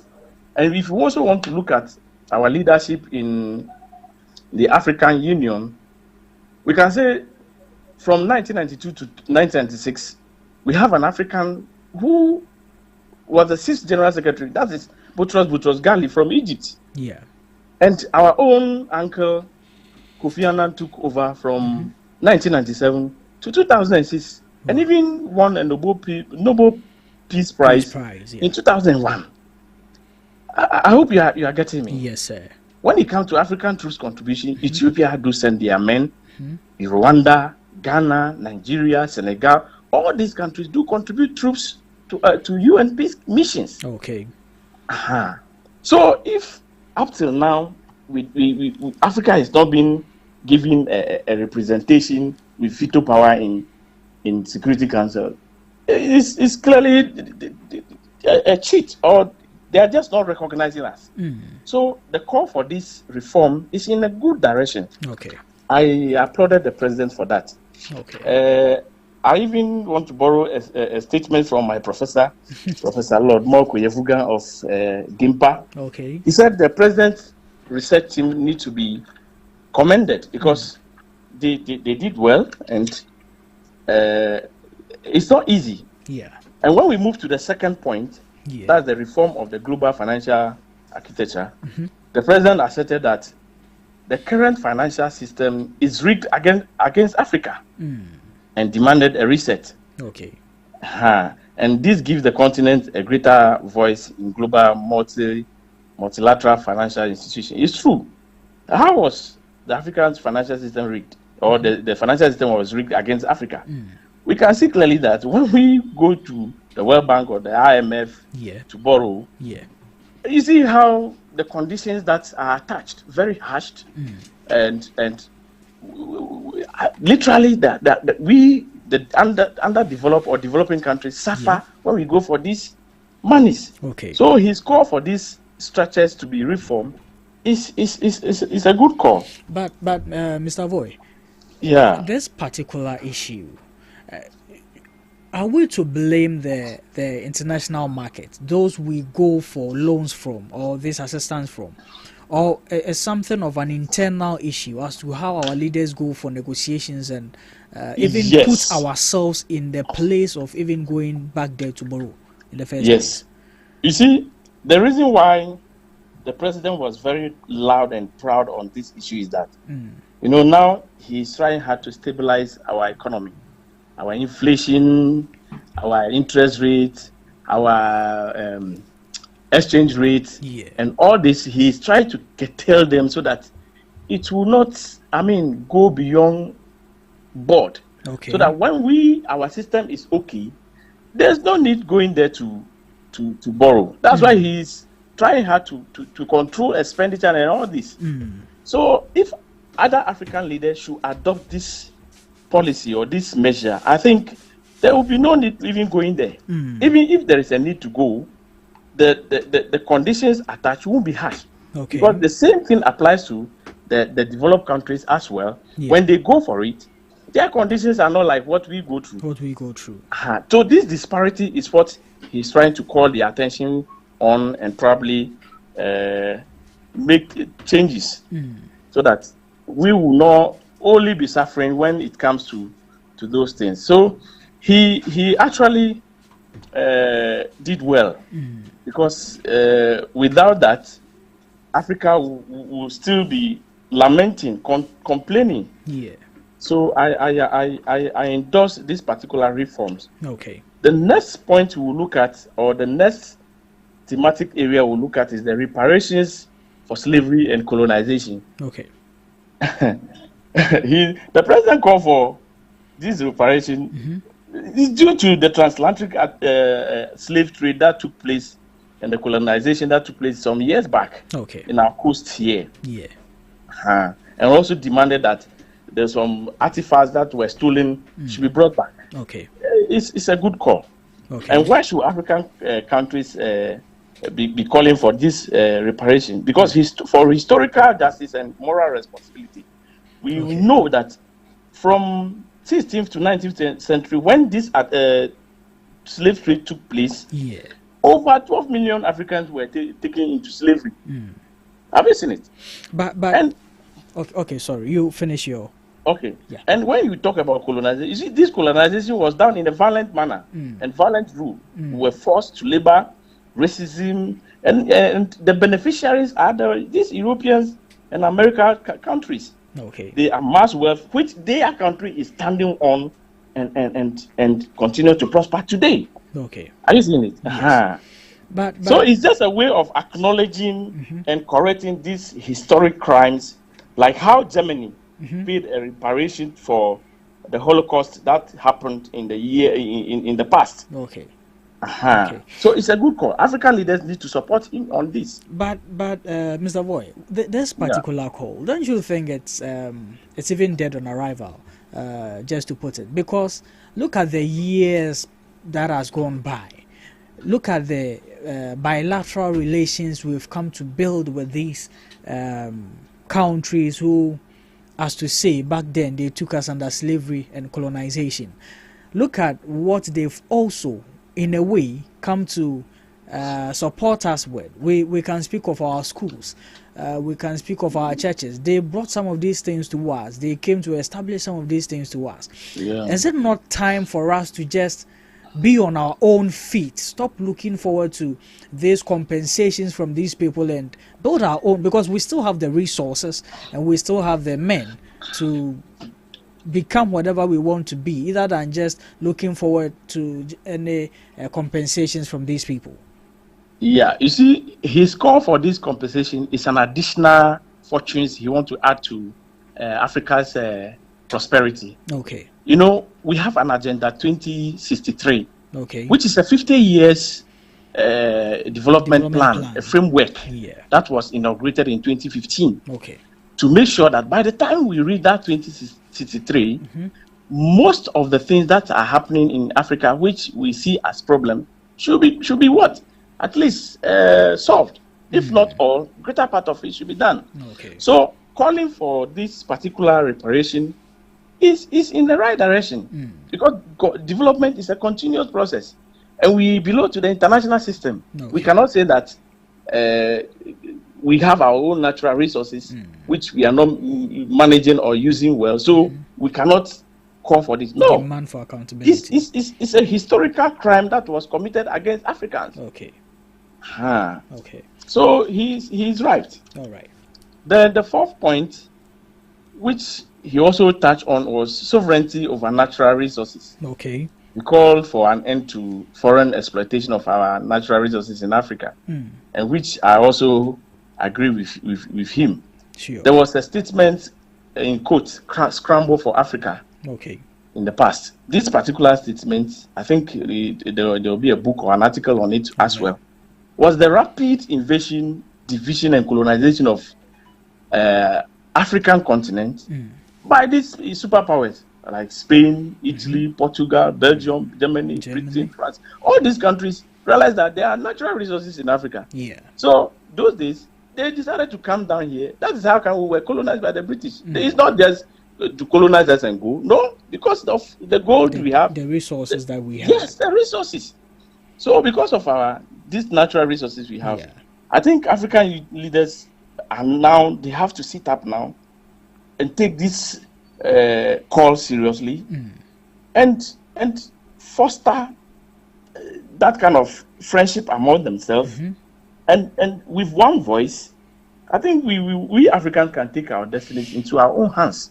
Because if our natural resources are being well managed, I think we will not face much. We can solve most of our problems ourselves. Okay. Look at the recent gold board that was established to curtail the illegal sales of gold. Look at the impact it's making on our economy. Okay. If other African countries, South Africa and other countries that do exploit gold should also go into this, stop selling our resources to these expatriates, and the percentage they give us is laughable. If we should manage our own resources, I think we'll move forward.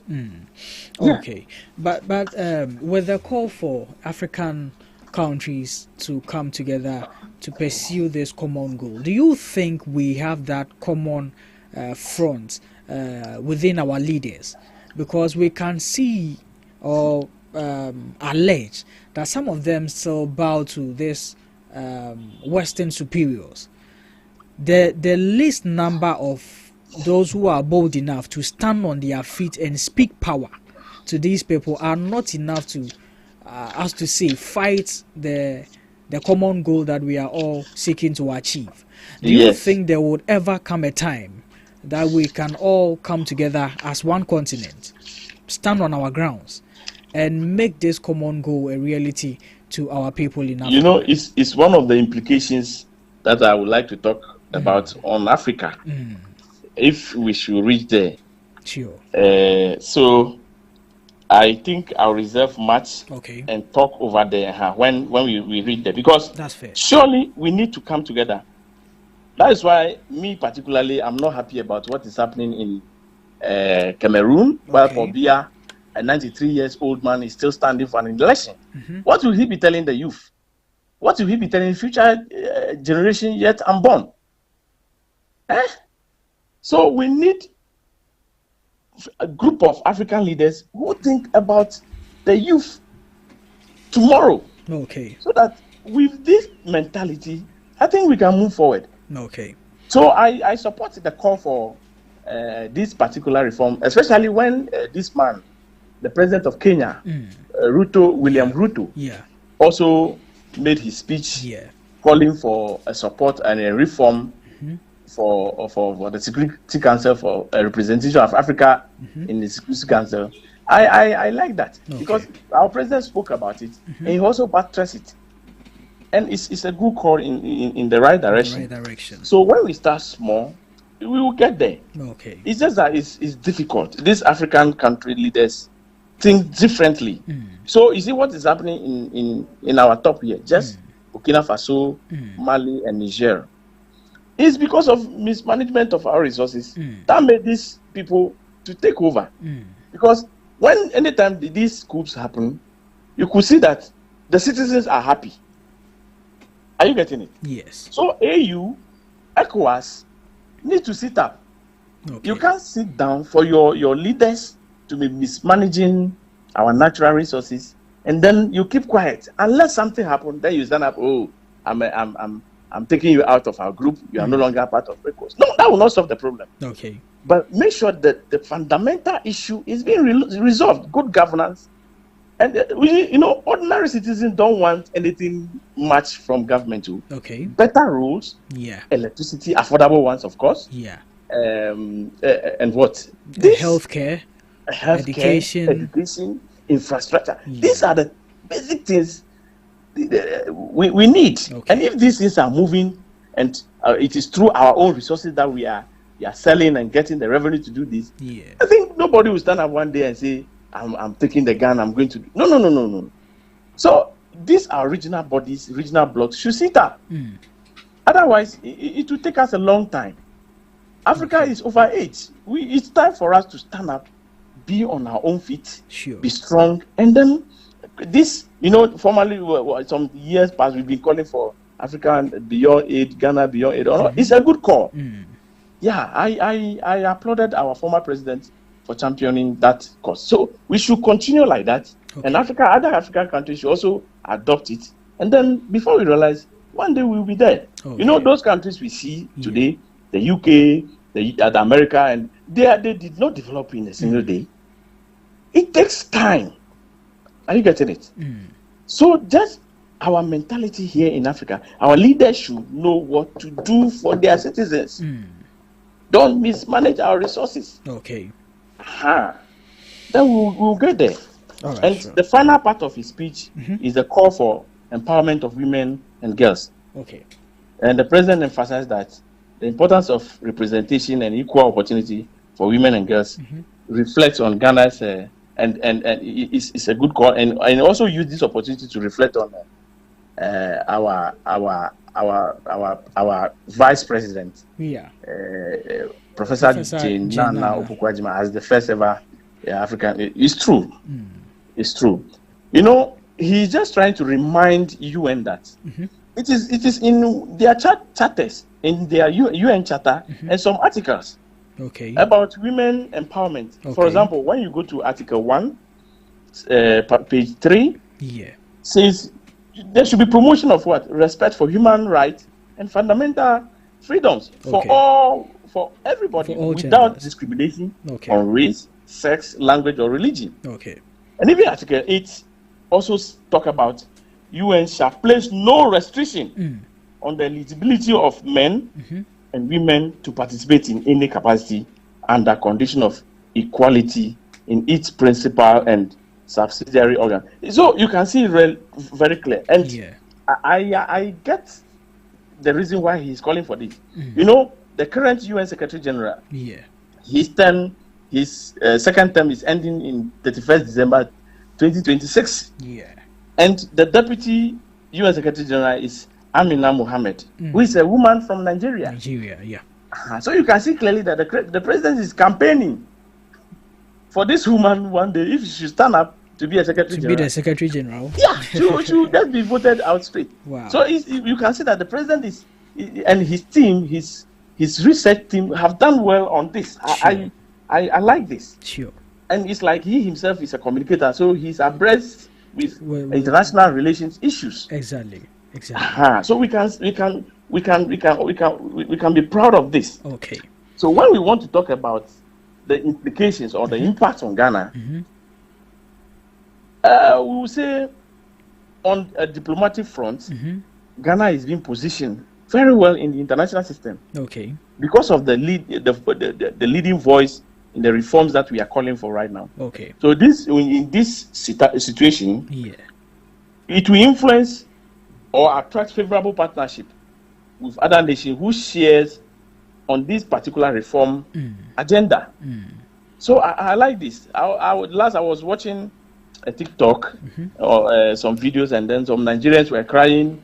Oh, they were praising our president. Our Ghana's president is the best in Africa, and all that. Their own. They don't know where he was when he was.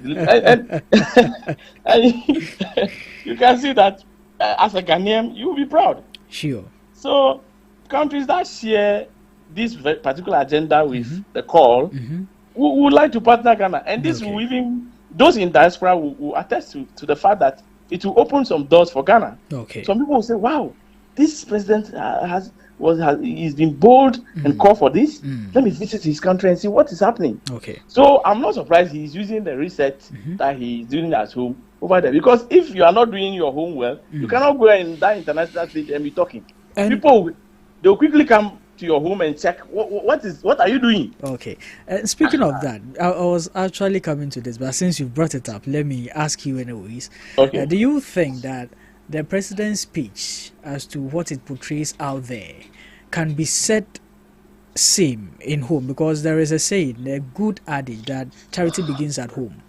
So if he is calling for a reset on the international front in his own country, do you think his reset agenda is actually on a progress? You know, let me delve into a research by one renowned Ghanaian, Musa Dankwa, when he has done his research on where the country is heading to. I think the larger proportion or the percentage of his targeted area, where he derived his ambition from, says the country is moving in the right direction. So I think we will go by that. Okay. That's fair. Yeah, that's fair. So on another implication on Ghana, this promotes national unity. Okay. And identity. You know, as he was there talking, giving this speech, challenging the superpowers, criticizing them, giving it to them. You see, you could see that Nkrumahism is in him, and Ghana is noted for championing a cause like this, like how our former president Dr. Kwame Nkrumah did. So his speech is actually should unite Ghana, and every Ghanaian everywhere will be proud that, oh, my president was, even if the president did not belong to his party crowd, he will say, oh, my president has done well. I think his speech, we have to rally behind him. Though there are some people who might carry a varied view, but the majority will buy into this. Okay. Okay. And the final point on Ghana is the impact on Ghana is it will now promote us or enable us to focus more on our sovereignty and resources. Okay.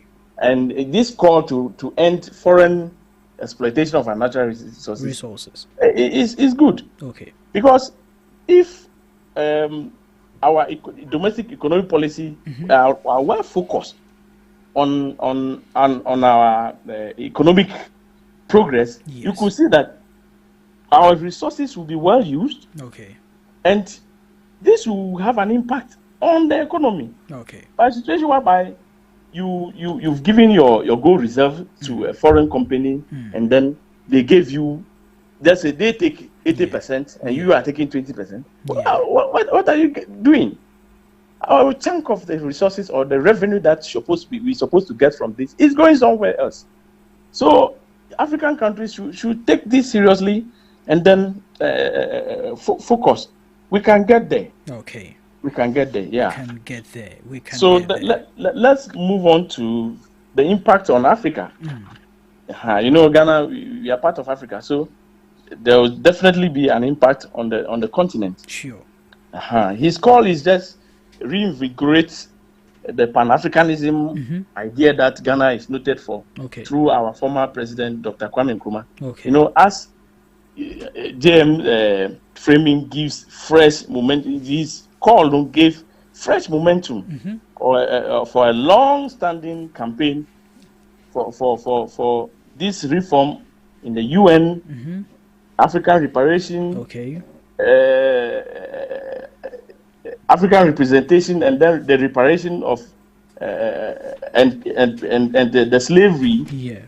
Yeah, all this called, and then that you resource justice, all this call is a wake-up call for us. Okay. As African, the AU, the African Union, and other regional blocs to wake up and then take their resources and Africa into the destiny of Africa into their own hands. Because if we were to use our resources well, as I said earlier, we won't be going to IMF and all those institutions for financial support. Okay. And also, this particular incident, other African leaders need to back him. As I said, African unity is needed here, seriously. Okay. Other than that, we do not succeed. Okay.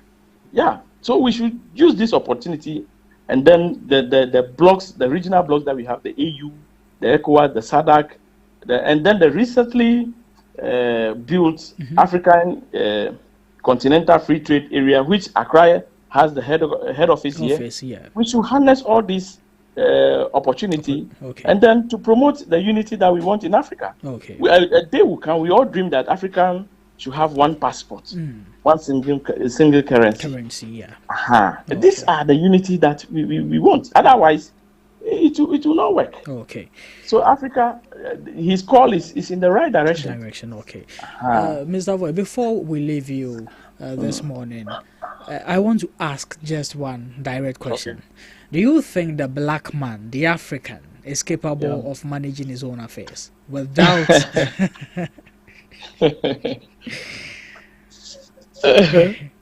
I laugh small because this question, when I do watch Dr. Kwame Nkrumah's videos, especially when it's getting to Independence Day, you see the black man is capable of managing his own affairs. You know, it's a good call.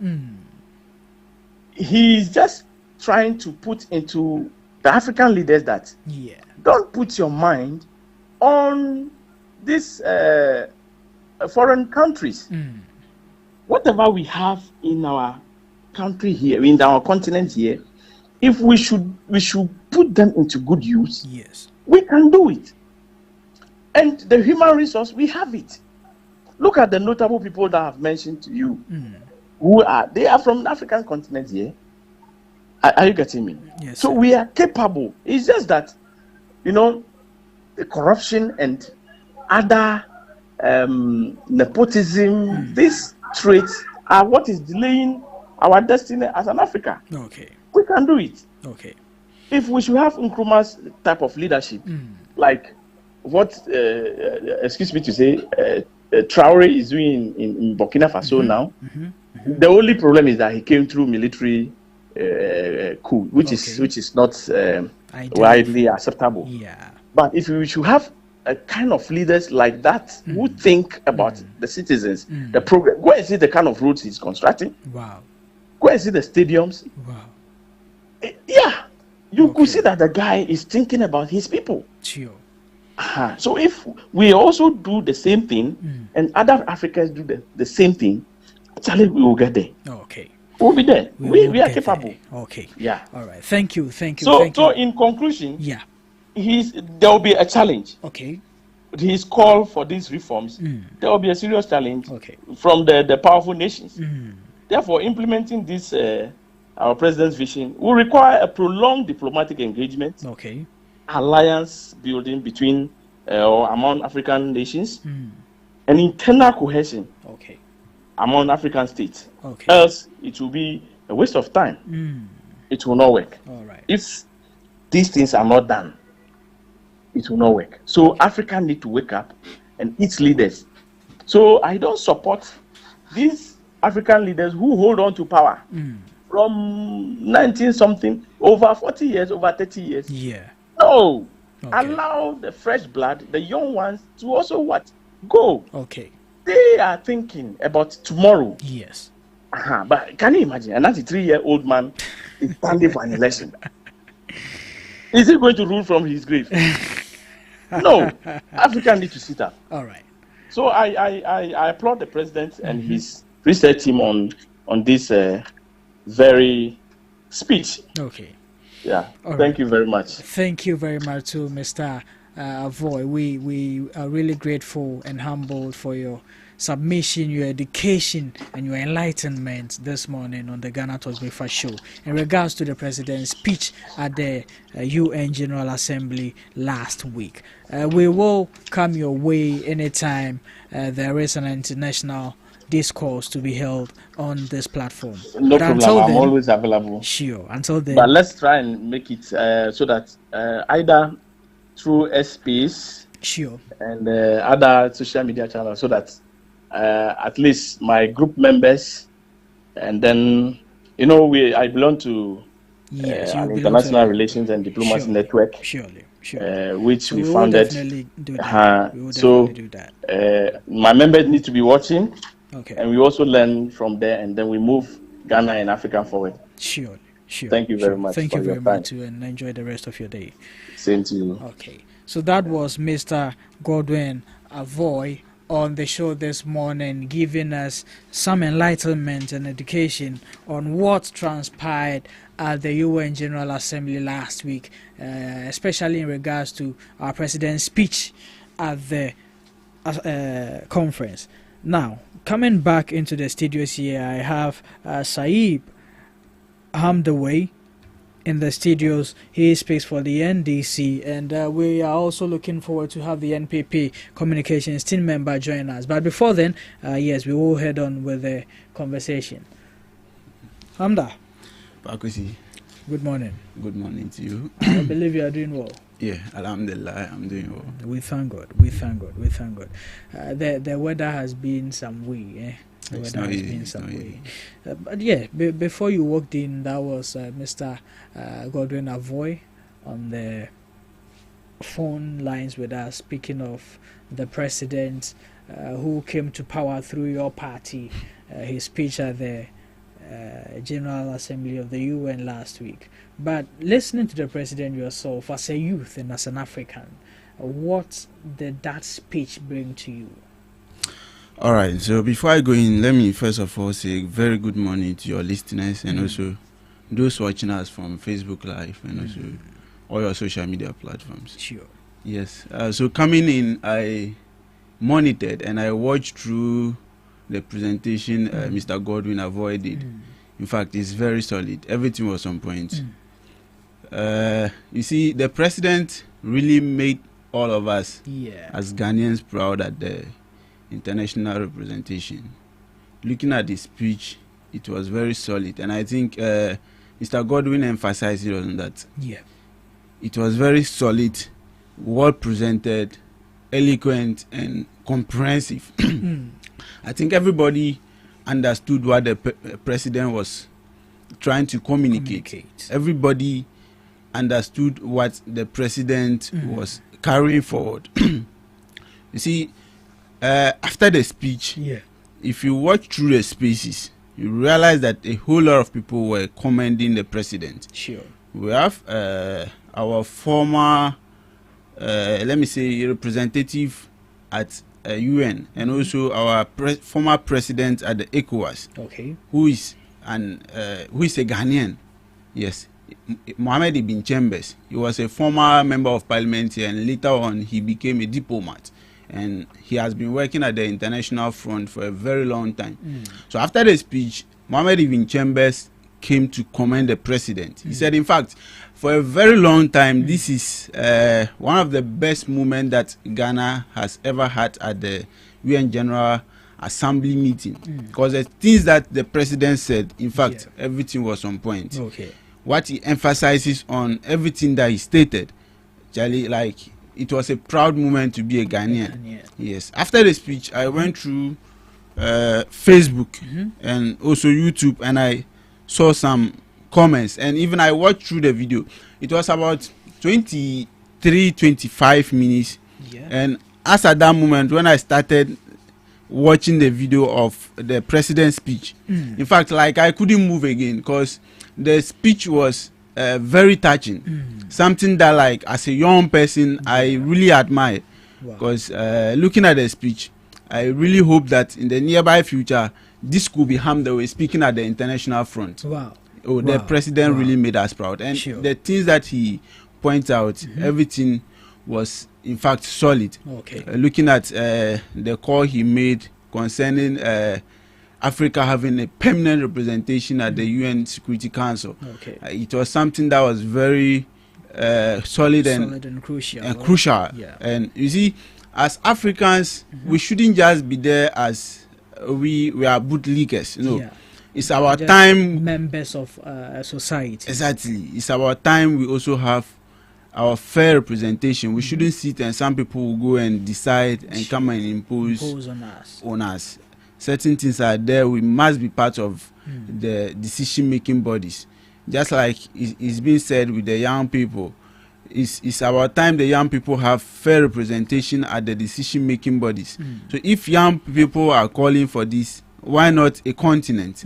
So it's our time, Africa. We have not even one or not. I think the president of Ghana and also that of Kenya, Ruto, was calling for me is even minimal. Like we should have at least about 4 to 5 permanent representation at the council. Because looking at the number of countries Africa we had at the UN, it should be something substantial, something that when it comes to making, let me say, election or any other thing, we can also have a firm voice as Africans. Okay. So some of the things the president made mention of, in fact, is one of the things that a lot of Africans, especially Pan-Africans, has been calling for. And also, the president also made mention of the artifacts being returned to us. Being returned to us. You see, it's about time this thing is honored. I think the former president Nana Akufo-Addo, he also made mention of that, and for him, he was constantly been talking about it. Yes, because looking at what happened to Africa, that's our forefathers, them coming to colonize us, use us for their main purpose, and exploit us. And at the end of the day, some of our rich cultural representations was taken away. Is something that was very sad. And there's nothing that can be done than to return those artifacts and also compensate us appropriately. Okay. Yes. All right. Thank you, Hamda. Thank you. And now, getting into the other topics for the day. When your party assumed power, there was the appointment of the Attorney General and the OSP. Now, one of the cases the Attorney General touched on first was the case of the head of National Signals Bureau, exactly, who is in the person of Mr. Edubuahin. Now, this case aroused a national interest, both young and old, and especially the youth, looking at the allegations that came out of this particular case. And so the Attorney General took the case upon himself to prosecute and bring fair justice to the nation and to the people of Ghana. Now, fast forward, months has gone by. We are yet to see a clear path as to how this case is actually moving to. And not just that case, but so many other cases that, we can't really pinpoint any justice as to how the Attorney General is going to feed the Ghana people on. Now, a certain people in the country who call themselves parties without representation in Parliament, they've come together with one voice, seeking for the withdrawal of that case from the courts. And it has sparked a conversation. Some people are actually in support of this particular call by these people. But then, looking at some of the reasons they stated for the withdrawal of this particular case, they mentioned that the case is legally shaky, strategically reckless, and a waste of judicial resources. And that is why the Attorney General should withdraw the case. They think that the Attorney General doesn't really have a particular clear path as to how to go about this case. He doesn't really have that evidence, that pinpoint evidence to nail down this man. And so the more it drags on, the more resources we are wasting and recklessly showcase our judicial upfront. So the case needs to be withdrawn. What do you also make of this particular request or demand by these people? Pakosi, you see, it's our time. We all are being patriotic. You see, this research agenda that the president and the great NDC is bringing on board is nothing but a firm and a solid one. Okay. You see, the gentleman in question, that's Edu Boyne, is somebody that did away with our resources. He was somebody that allegedly, because he still hasn't been allegedly. Let me put it that way. He was somebody that was entrusted with the security of this country. Okay. And at the end of the day, he exploited us. Looking at what the Attorney General presented, he said the man did away with over 49 million Ghana cedis. Like converting it to the old currency. Realized that it was billions of Ghana cedis that it was billions of Ghana cedis that the man did away. The way you are accentuating the billions. Yes, I need to emphasize on that so that listeners out there will know what this man has really cost to the taxpayers. So when it comes to these parties without representation, those parties, they are mushroom parties. You see, most of them was being created under the MPP. Oh, how do you know? Looking at, you see, when it comes to IPAC meeting, government in power usually wants to dominate, and whatever decisions they are taking, they want to have a majority at their side.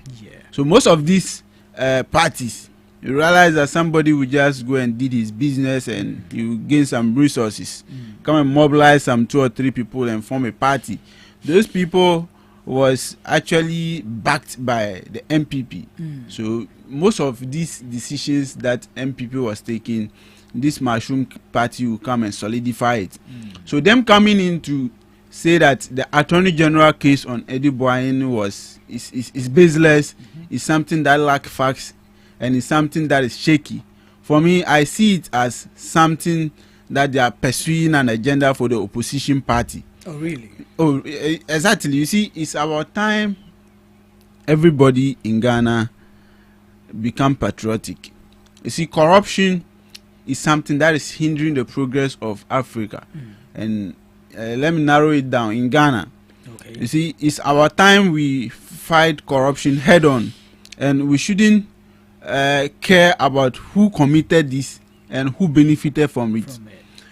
Looking at the said gentleman, when he was arrested and he was in the Yoko cells, he made a statement and he stated that some of the monies that he squandered, even though he used part of it to buy properties, but he also used part of it to buy equipment for political parties during the 2024 election. That alone should tell you that most of these mushroom parties benefited much from it. So today they are just presenting or representing their interests, because at the end of the day they don't want a comprehensive investigation to be done, and most of them will be highlighted as beneficiaries of these particular monies that Edu Boyne did away. I watched a video on TikTok, or was it on Facebook recently, and Black Rasta, he was making a commentary on one particular CCTV footage. In fact, when I saw it, it was something that really worried me. Because looking at the footage and how Black Rasta was narrating it, in fact, it was something that even if we should even get judgment for Edu Boyne before the court judgment, we should have even passed it. Oh, seriously, Pakosi is very worrisome. Looking at the said gentleman, what he really did to the taxpayers. How can you take monies that are meant for the purchasing of systems and you went and pack it in bags, pack it in your house? And when he was arrested, the wife quickly was arranging with that of the houseboys, moving the cash out of the house. And looking at the number of cars, I don't know whether you saw the video, Pakosi. I haven't seen You haven't seen it. I will send it to you after this program. Looking at the number of cars that was moving the cash out of the house, Charlie, it will really tell you that this man was actually exploiting the country in big sums. Okay. For me, I kind of feel like that 49 million that the Attorney General stated was even an understatement. Really? Yes, it was really an understatement. Looking at the footage of the money and everything that was packed out of the house, the wife was so busy to an extent that her towel even fall from the footage. That alone will tell you the kind of corruption that was going in. And you see, I was actually very sad when everything started, because as a young person leading this particular security agency, you should be so smart to an extent that even if you are going to steal, you should make it in a smart way. You see, like you are also encouraging. No, I'm not encouraging it. You see, sometimes if you commit an act, at least make it look factual, like something that is very difficult to trace. Okay. You see, these are things that has to do with the security of the country, and sometimes these are not made for public consumption. But looking at what the gentleman really did, how can you clone an account of the National Security the National Signal Bureau? Like, imagine, like, just something that is so basic. Anybody can trace it. Anybody can trace it. And for me, what really worried me is that after all the settings, the things that was the money was used for is something just to enrich himself by buying properties and building estates. Something that is meant for... That's investment. He's invested. How can you invest the whole nation's resources as your personal resources? This is why, like, Africa or Ghana, we are not progressing. You see, whenever somebody makes it to the corridors of power, the person wants to use the opportunity to enrich himself and even the family and friends, and at the end of the day, he wants to be the talk of town. I'm the one. I'm like, just imagine something that they've appointed you to come and better the nation when it comes to enhancing and enforcing security, and you want to use it to enrich yourself. It's very bad. But Hamza, do you think that the Attorney General has what it takes? He has the balls to prosecute these alleged people that he came to enlighten Ghanaians on, as to people who have corrupted the nation from its wealth? Do you think he has? Because it's been long. Look at the time this case started, and we are yet to see any progressive, justice being served or meted out. Do you think the Attorney General has the balls to do that? And does he even have the evidence, as these people put it, to prosecute this case? You see, you and I doesn't have the justice. It's only our court who determines who is faulty. And for me, looking at what the respected Attorney General presented to the court, there was 11 cases that was filed against this said person, Edu Boyne. And looking at all those cases or all those charges that was filed against him, for me, every evidence that was attached to this particular charges was very comprehensive. And you see, just like our justice systems has to be relooked at. Sometimes some of these things, whenever it goes to court, it's being delayed. Sometimes it's not the fault of the Attorney General, but everything in our system has processes. Okay. Yes, and it has to follow the due process in order for things to really be look at the final stage. So for me, the Attorney General is somebody that everybody in the law space actually respect, both in the NDC and also in the MPP. And looking at what he has really packed and what he told us as Ghanaian during his press briefing, all the evidences that he really has at hand, I think if things should go the right way and how things are expected, is really going to yield good results. And for me, one thing I particularly like about his approach is the recovery approach.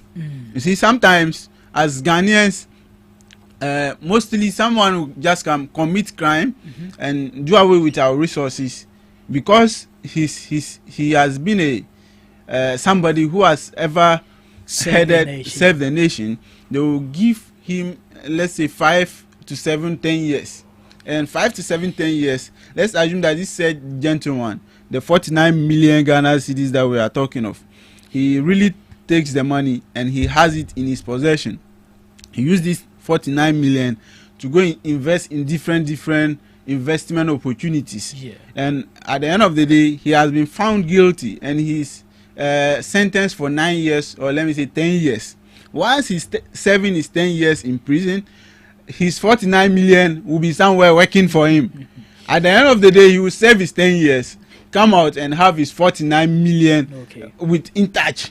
And someone will be there hustling under the sun, like struggling, like crossing seas and like passing through a lot of difficulties just to serve, let me say, little students in let me say, in one of the villages. Yeah. And he just got the opportunity, mobilize resources, and he goes out to invest it. And at the end of the day, he has been charged with 10 years. He will come and serve, and he will come back and enjoy his properties very well.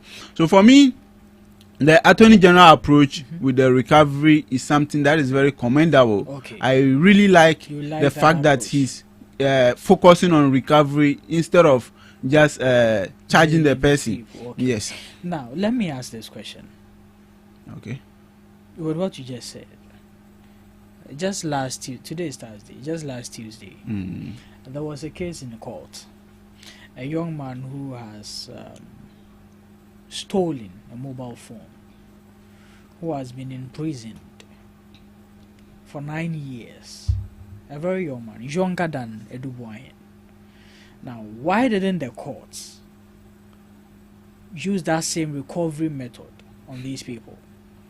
What is the difference between the political class and the ordinary Ghanaian?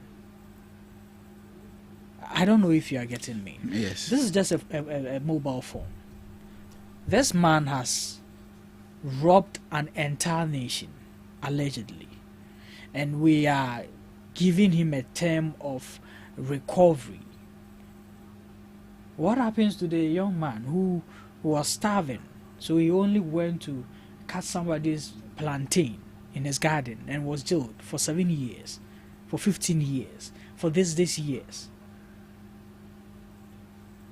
Is this what we call fair justice? Pagosi, Yes, sir. you see, some of these minor thefts, they are really something that has to be relooked at. Okay. Just like you said, somebody will go into the market because he's so hungry and there's no job in the country, and at the end of the day, he look at his left and look at his right, and there's nothing to write home about, and he actually wants to have his daily square meal. All he could think of is just to do away with maybe somebody 5 cedis or 10 cedis, and at the end of the day, if found, will be charged to go and serve some years in the prison.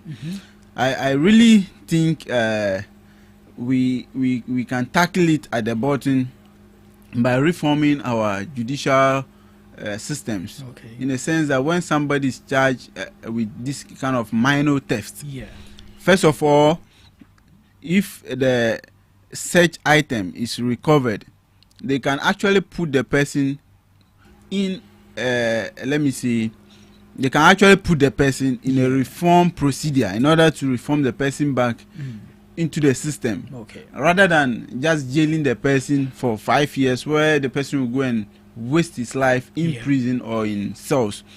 And looking at what I also made mention of, the Attorney General recovery, I'm not emphasizing on that of Eduboyan. Yes, but I'm really looking at the entire judicial approach to these particular cases. for him recovering is much better than him just focusing on jailing them, because some of them is actually let me say a 50-50 something. You recover and you also go and serve some lesser years instead of the years that you could have gotten. Okay. So for me, I think it's in the right approach, but this particular minor thefts that you just made mention is something that can also be relooked at, because it's very sad.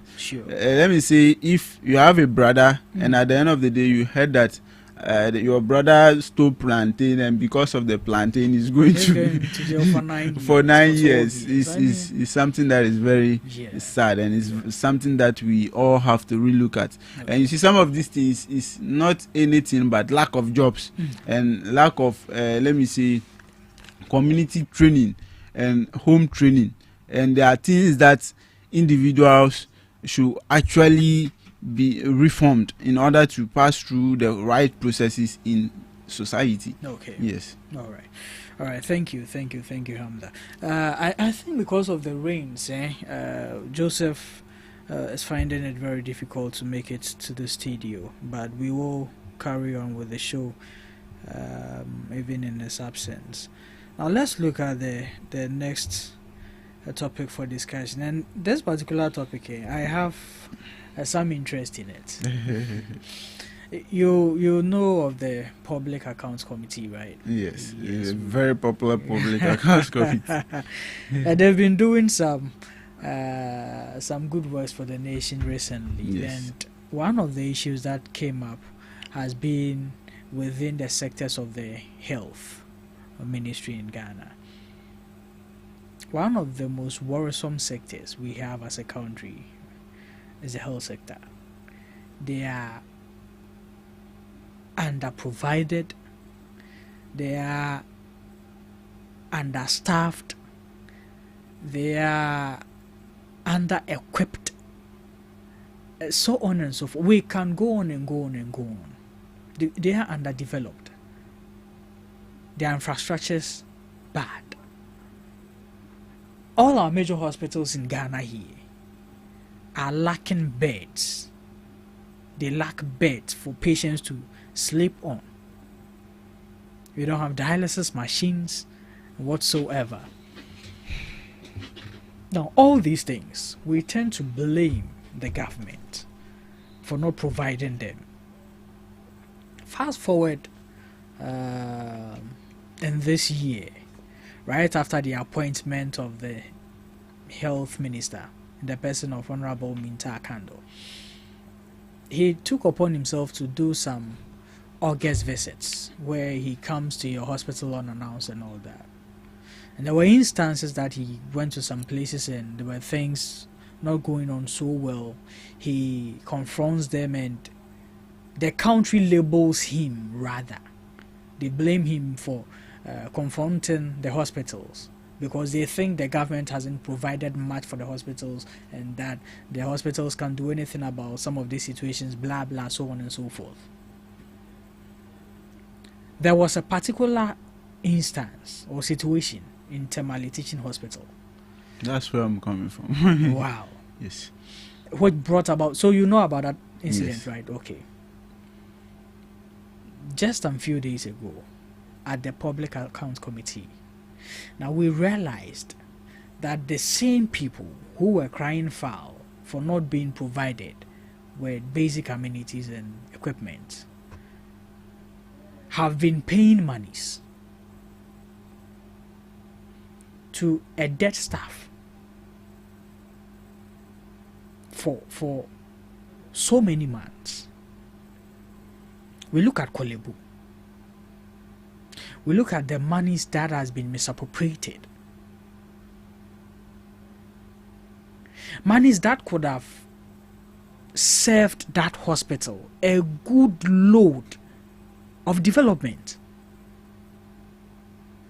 Monies they could have used to purchase some equipment that we eagerly need. The hospital cries foul. They see people, they let people die because we don't have this equipment. But the internal generated funds that they get as an institution Look at what they use it for. Some of these monies are not even internally generated funds. These are monies that they have found a way to lie to government, to pay them, and they take it into their own pockets.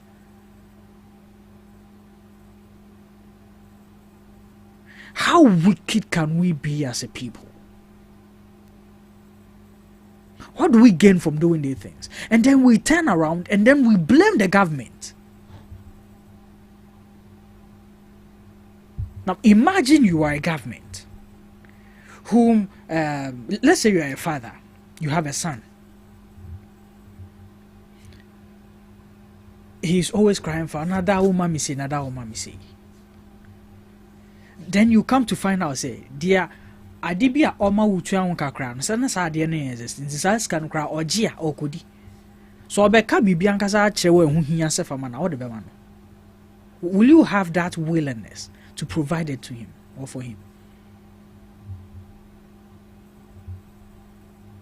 Look at the revelations we got from the Public Accounts Committee on Monday.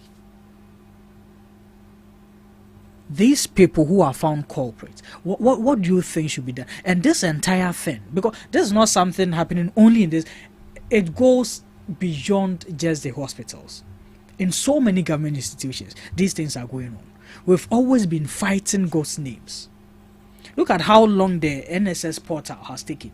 All because government is trying so hard to make sure there are no loopholes for ghost names to be attached this time around, so that they won't be paying any monies to people's pockets to enrich themselves. What do you think should be done about these things that we face as a country?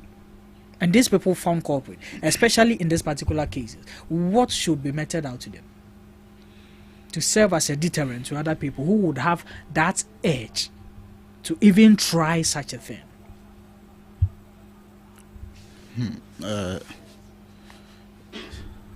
See, this particular thing surrounding our health sector is something that is very appalling. For me, as I'm always sitting here, I'm a graduate in Bachelor of Commerce in Accounting. And currently I'm a student at the Institute of Chartered Accountants, Ghana. And one of our core maxims is accountability. Okay. And looking at what the Parliament Selected Committee on the PAC is doing, really is something that is commendable. It's something that I really encourage. Because looking at the revelations this particular committee is bringing forth to the public, is something that would have been hidden, and most of us would have been hidden from this particular thing.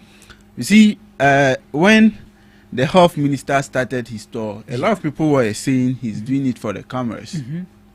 And indeed, it was something that actually had impact in the health sector. And just like you said, is sometimes if you take a look at these things, it's actually something that I really feel like crying. Because looking at what is happening in our health sector, somebody, you know, aside being healthy, one of the things that comes after being healthy is not being healthy. And when you are sick, the first thing to do is for you to seek for health support. And where you are going to get it is from our hospitals. And looking at what you are talking about, the lack of beds, the lack of attention for patients, the lack of drugs in our hospitals, the lack of the needed equipment, the lack of health practitioners, and many other challenges. And also looking at what this our health sector is doing is something that, for me as a young Ghanaian, I really feel like we need to reset completely. It's something that has to be taken from like upside down, like the president and every person under the government should actually reform it. You made mention of the Tamale challenge. You see, that particular case is something that every Ghanaian should actually head on into this our big hospitals. It has been happening. Somebody will be sick very seriously. They'll bring the person for immediate attention, but they'll abandon the person. Not to cut you off, just recently, look at what happened at Ridge Hospital with Raf and I think a friend of his. Yes. Yeah. These are certain things, major things that has to be looked at. Imagine you having, let me say, your only child sent to a hospital, and at the end of the day, you are watching your person die. Like, just look at the pain that you feel. Sure. It's something that is unimaginable. Like, you are looking at your person without any you are not able to help. Yeah. And all these things are as a result of selfishness. The people that are put in charge of these particular big hospitals, or even some of these small hospitals, they are selfish and they are greedy. They are doing it for their own benefit. Sure. Things that are supposed to benefit the entire, let me say, community or the place that they are representing. They are rather doing it to enrich themselves. It's something that is very appalling. Look at what happened with that of a dead person being paid for 24 good months. 24 good months. And I was very happy when the chairman of the park asked that didn't the management of the hospital, that's the Tamale Teaching Hospital, attended the funeral of the person. You've attended a funeral, yet you are validating the person for 24 good months. Oh, God. Ghana and Kasa, like, something has to be really looked at. The government will spend resources, buy equipment, like build infrastructure, and at the end of the day, they will come and mismanage it. Sometimes even the nurses in the hospitals, the comments they pass is as if like they are forcing them to work.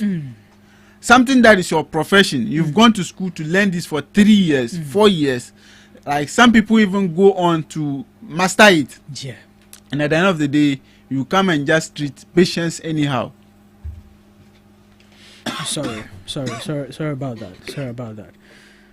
But I mean, some of these things, and just as you put it, it's like we are forcing them to work, and yet we have some sitting at home who are yet to even get the opportunity to be employed into these same positions that people are in, and they are taking advantage of it. What do you think should be done going forward? You see, some of our technocrats, they are very wicked. They are very wicked. Just look at the person who validated this said person for 24 good months, knowing very well this person is not working.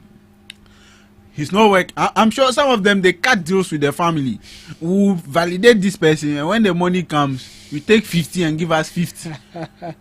No, they are very wicked. This is wickedness, entire wickedness.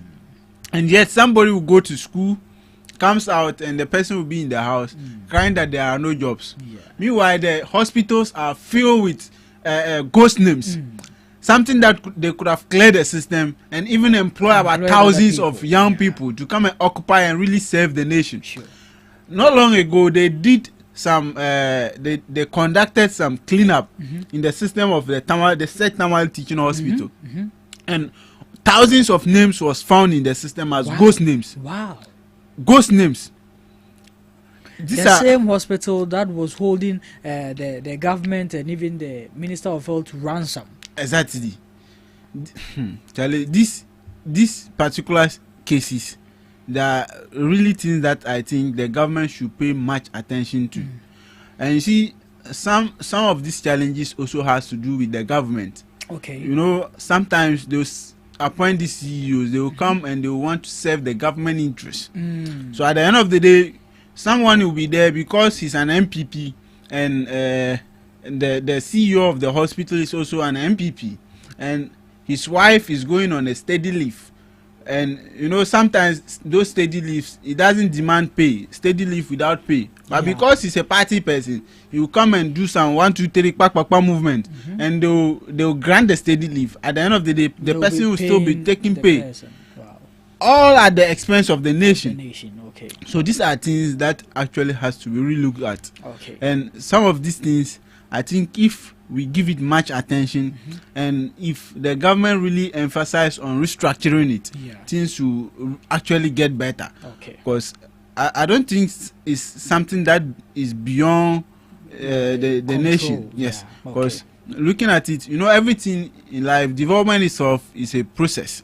Yes, and even restructuring it is a process. It has to start from somewhere. If it has to be start from the top, we can start it from the top.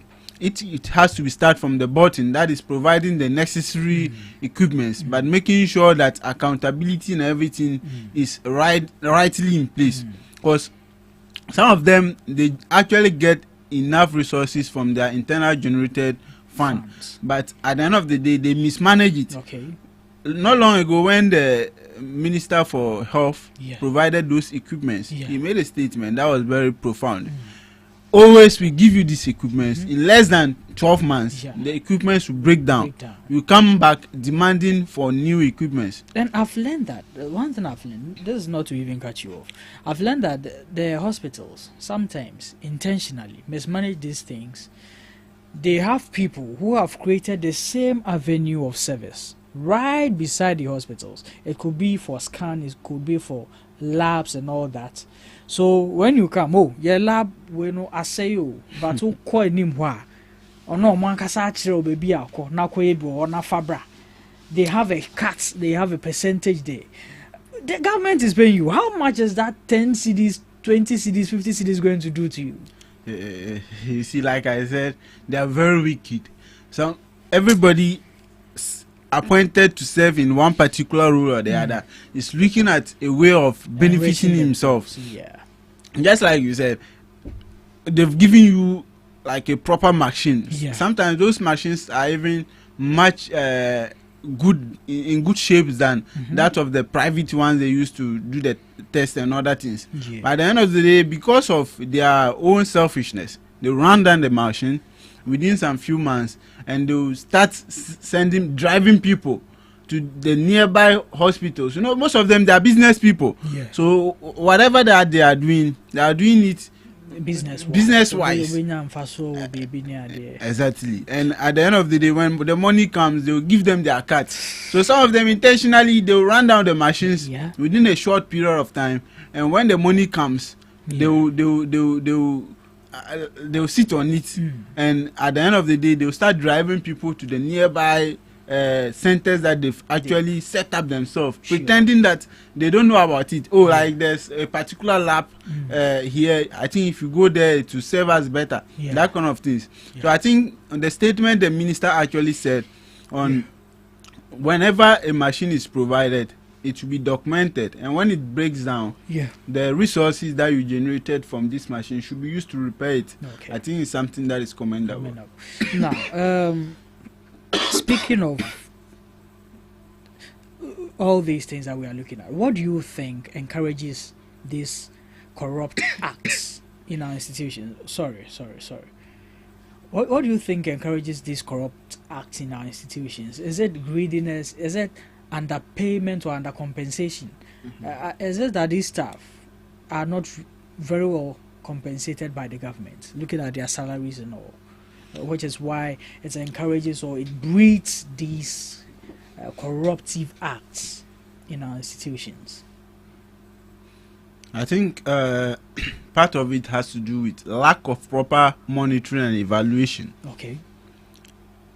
Sometimes the way and manner in which we assess these institutions is very poor.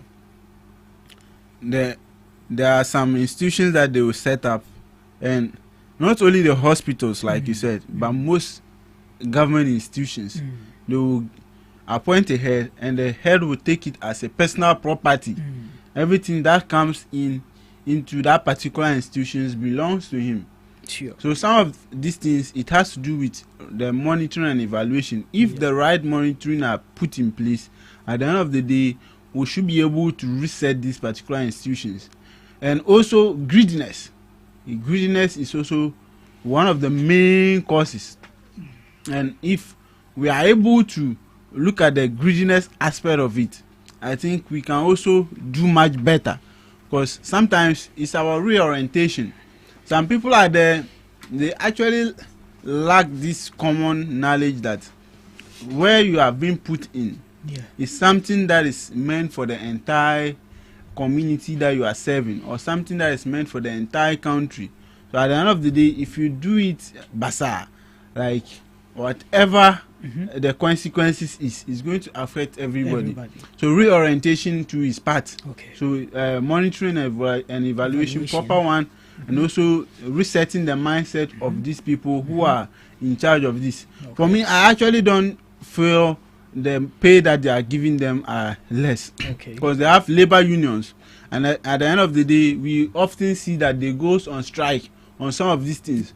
So if they feel like they are being underpaid, their service of their service of conditions are not proper, they have the right channels or the right platforms in order to raise these particular concerns for them to be addressed. I feel less of that of the pay. For the pay is actually not much of the concern, just that this patrioticness in Ghanaians, we are lacking it. You see that somebody will be the store manager for one particular hospital. The drugs, the things that has to do with the store, the person will also have a way, like, everything is our books. At the end of the day, he will write down that 50 drugs has been given to this particular department. A person in the department has a cat. You, instead of the 50, he will supply 20. He will take the 30, give the person 10, and also take away 20. And in the books they write 50. You see, so sometimes it's all about this, all these challenges. So the mindset is very important in this particular situation. For us to get it right, we need to first of all reorient the people in order to also know that whatever that they are doing, they are not just doing it for doing sake. They are actually representing communities in order to enhance the livelihood that we are having. And also, if we are able to put on proper measures in order to monitor people that we put in places for this particular periodic audits has to be done. And just like what the park is doing, at the end of the day, if the accountant general goes on to audit these particular institutions, it shouldn't just stop from there. NDC as a party during the 2024 manifesto raised a point that which was very valid, and for me I think it's something that should be supported, that when we gain power is they are going to set up a special court for them to look into the attorney general report case. Almost every year that comes, because at the end of the day it happens as if like the attorney general will go audit the books of these public institutions. They will come and meet park, they will raise a point, they will disgrace them on the televisions. At the end of the day, they will go back and commit the same thing. Happens so if special courts has been established to look into specially to these particular cases, I think it's something that is also in the right direction, and it's something that can also bring good accountability. And the last point I will also emphasize is I thought what is the name? The Minister for Interior, Honorable Muntaka, also raised the same point. It's about time we bring back former appointees of certain institutions to start paying debts of or start paying monies that they've cost to these particular institutions. If they appoint you and you come and become financial negligence, and at the end of the day, money goes into debt. You need to be held accountable for these particular cases. They should stop saying that like new appointees are inheriting both the liabilities and assets of institutions, because some people are there, they actually lack this particular ability to manage places, and when they come, because of the lack of knowledge in special cases, at the end of the day they will come and cause great financial losses to these institutions. So it's our time the former appointees, people who cause financial losses, should bring back in order to pay their debts. If you come and cause 2 billion loss to this particular institution, at the end of the day they should seize your assets. All your houses, your property should be taken. Find a way in order to settle this debt, and when you are done, your properties should be given to you. Yes. Thank you there. And this is where we will call the curtains on the show. But before we leave, any last words you have? So what I will just say, my last words will be on the President of the Republic. The President so far has been making Ghana proud, both locally and internationally. When it comes to the representation of the continent too, he's very good at it. We all saw what happened when he first of all took power. He made sure that he strengthened our relationship with some of the West African countries and also some African countries at large. So the president making those statements at the United Nations General Assembly is something that should be commendable. So my words goes on to the president. The president, we really thank him for his benevolence and all, like his selfishness in carrying on his duties. We pray that the research agenda that he set for the country should be achieved, and it should be set on target. You know, when this president fail, meaning Ghana, we are doomed. Yes, because we've never had a president like President Mahama in the Fourth Republic. He's someone that stand out among all the presidents, unlike the former president Akufo-Addo, where he was actually in to satisfy his selfishness and to satisfy his party people. For President Mahama, we've really seen that he's man of integrity and he's someone that is actually looking for better for the country. So first of all, my words will go to the president, and I pray that the Almighty Allah richly bless him, and the Almighty Allah will make sure that he succeed in all his endeavors.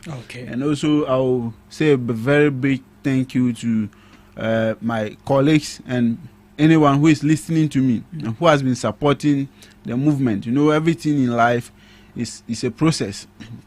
As a young person, I also aspire to become a great person, and once you are moving, there are some certain blocks that has to be behind you in order to reach wherever you are going. So I have to commend them and say a very big thank you to whoever is supporting me, whoever has been supporting me from day one till now, and finally to all my mentors.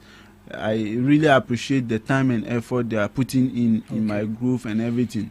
Yes, and to you, Pakosi, thank you very much for this opportunity, and may God bless you for the great work you are doing for this country, and also to the young people at large.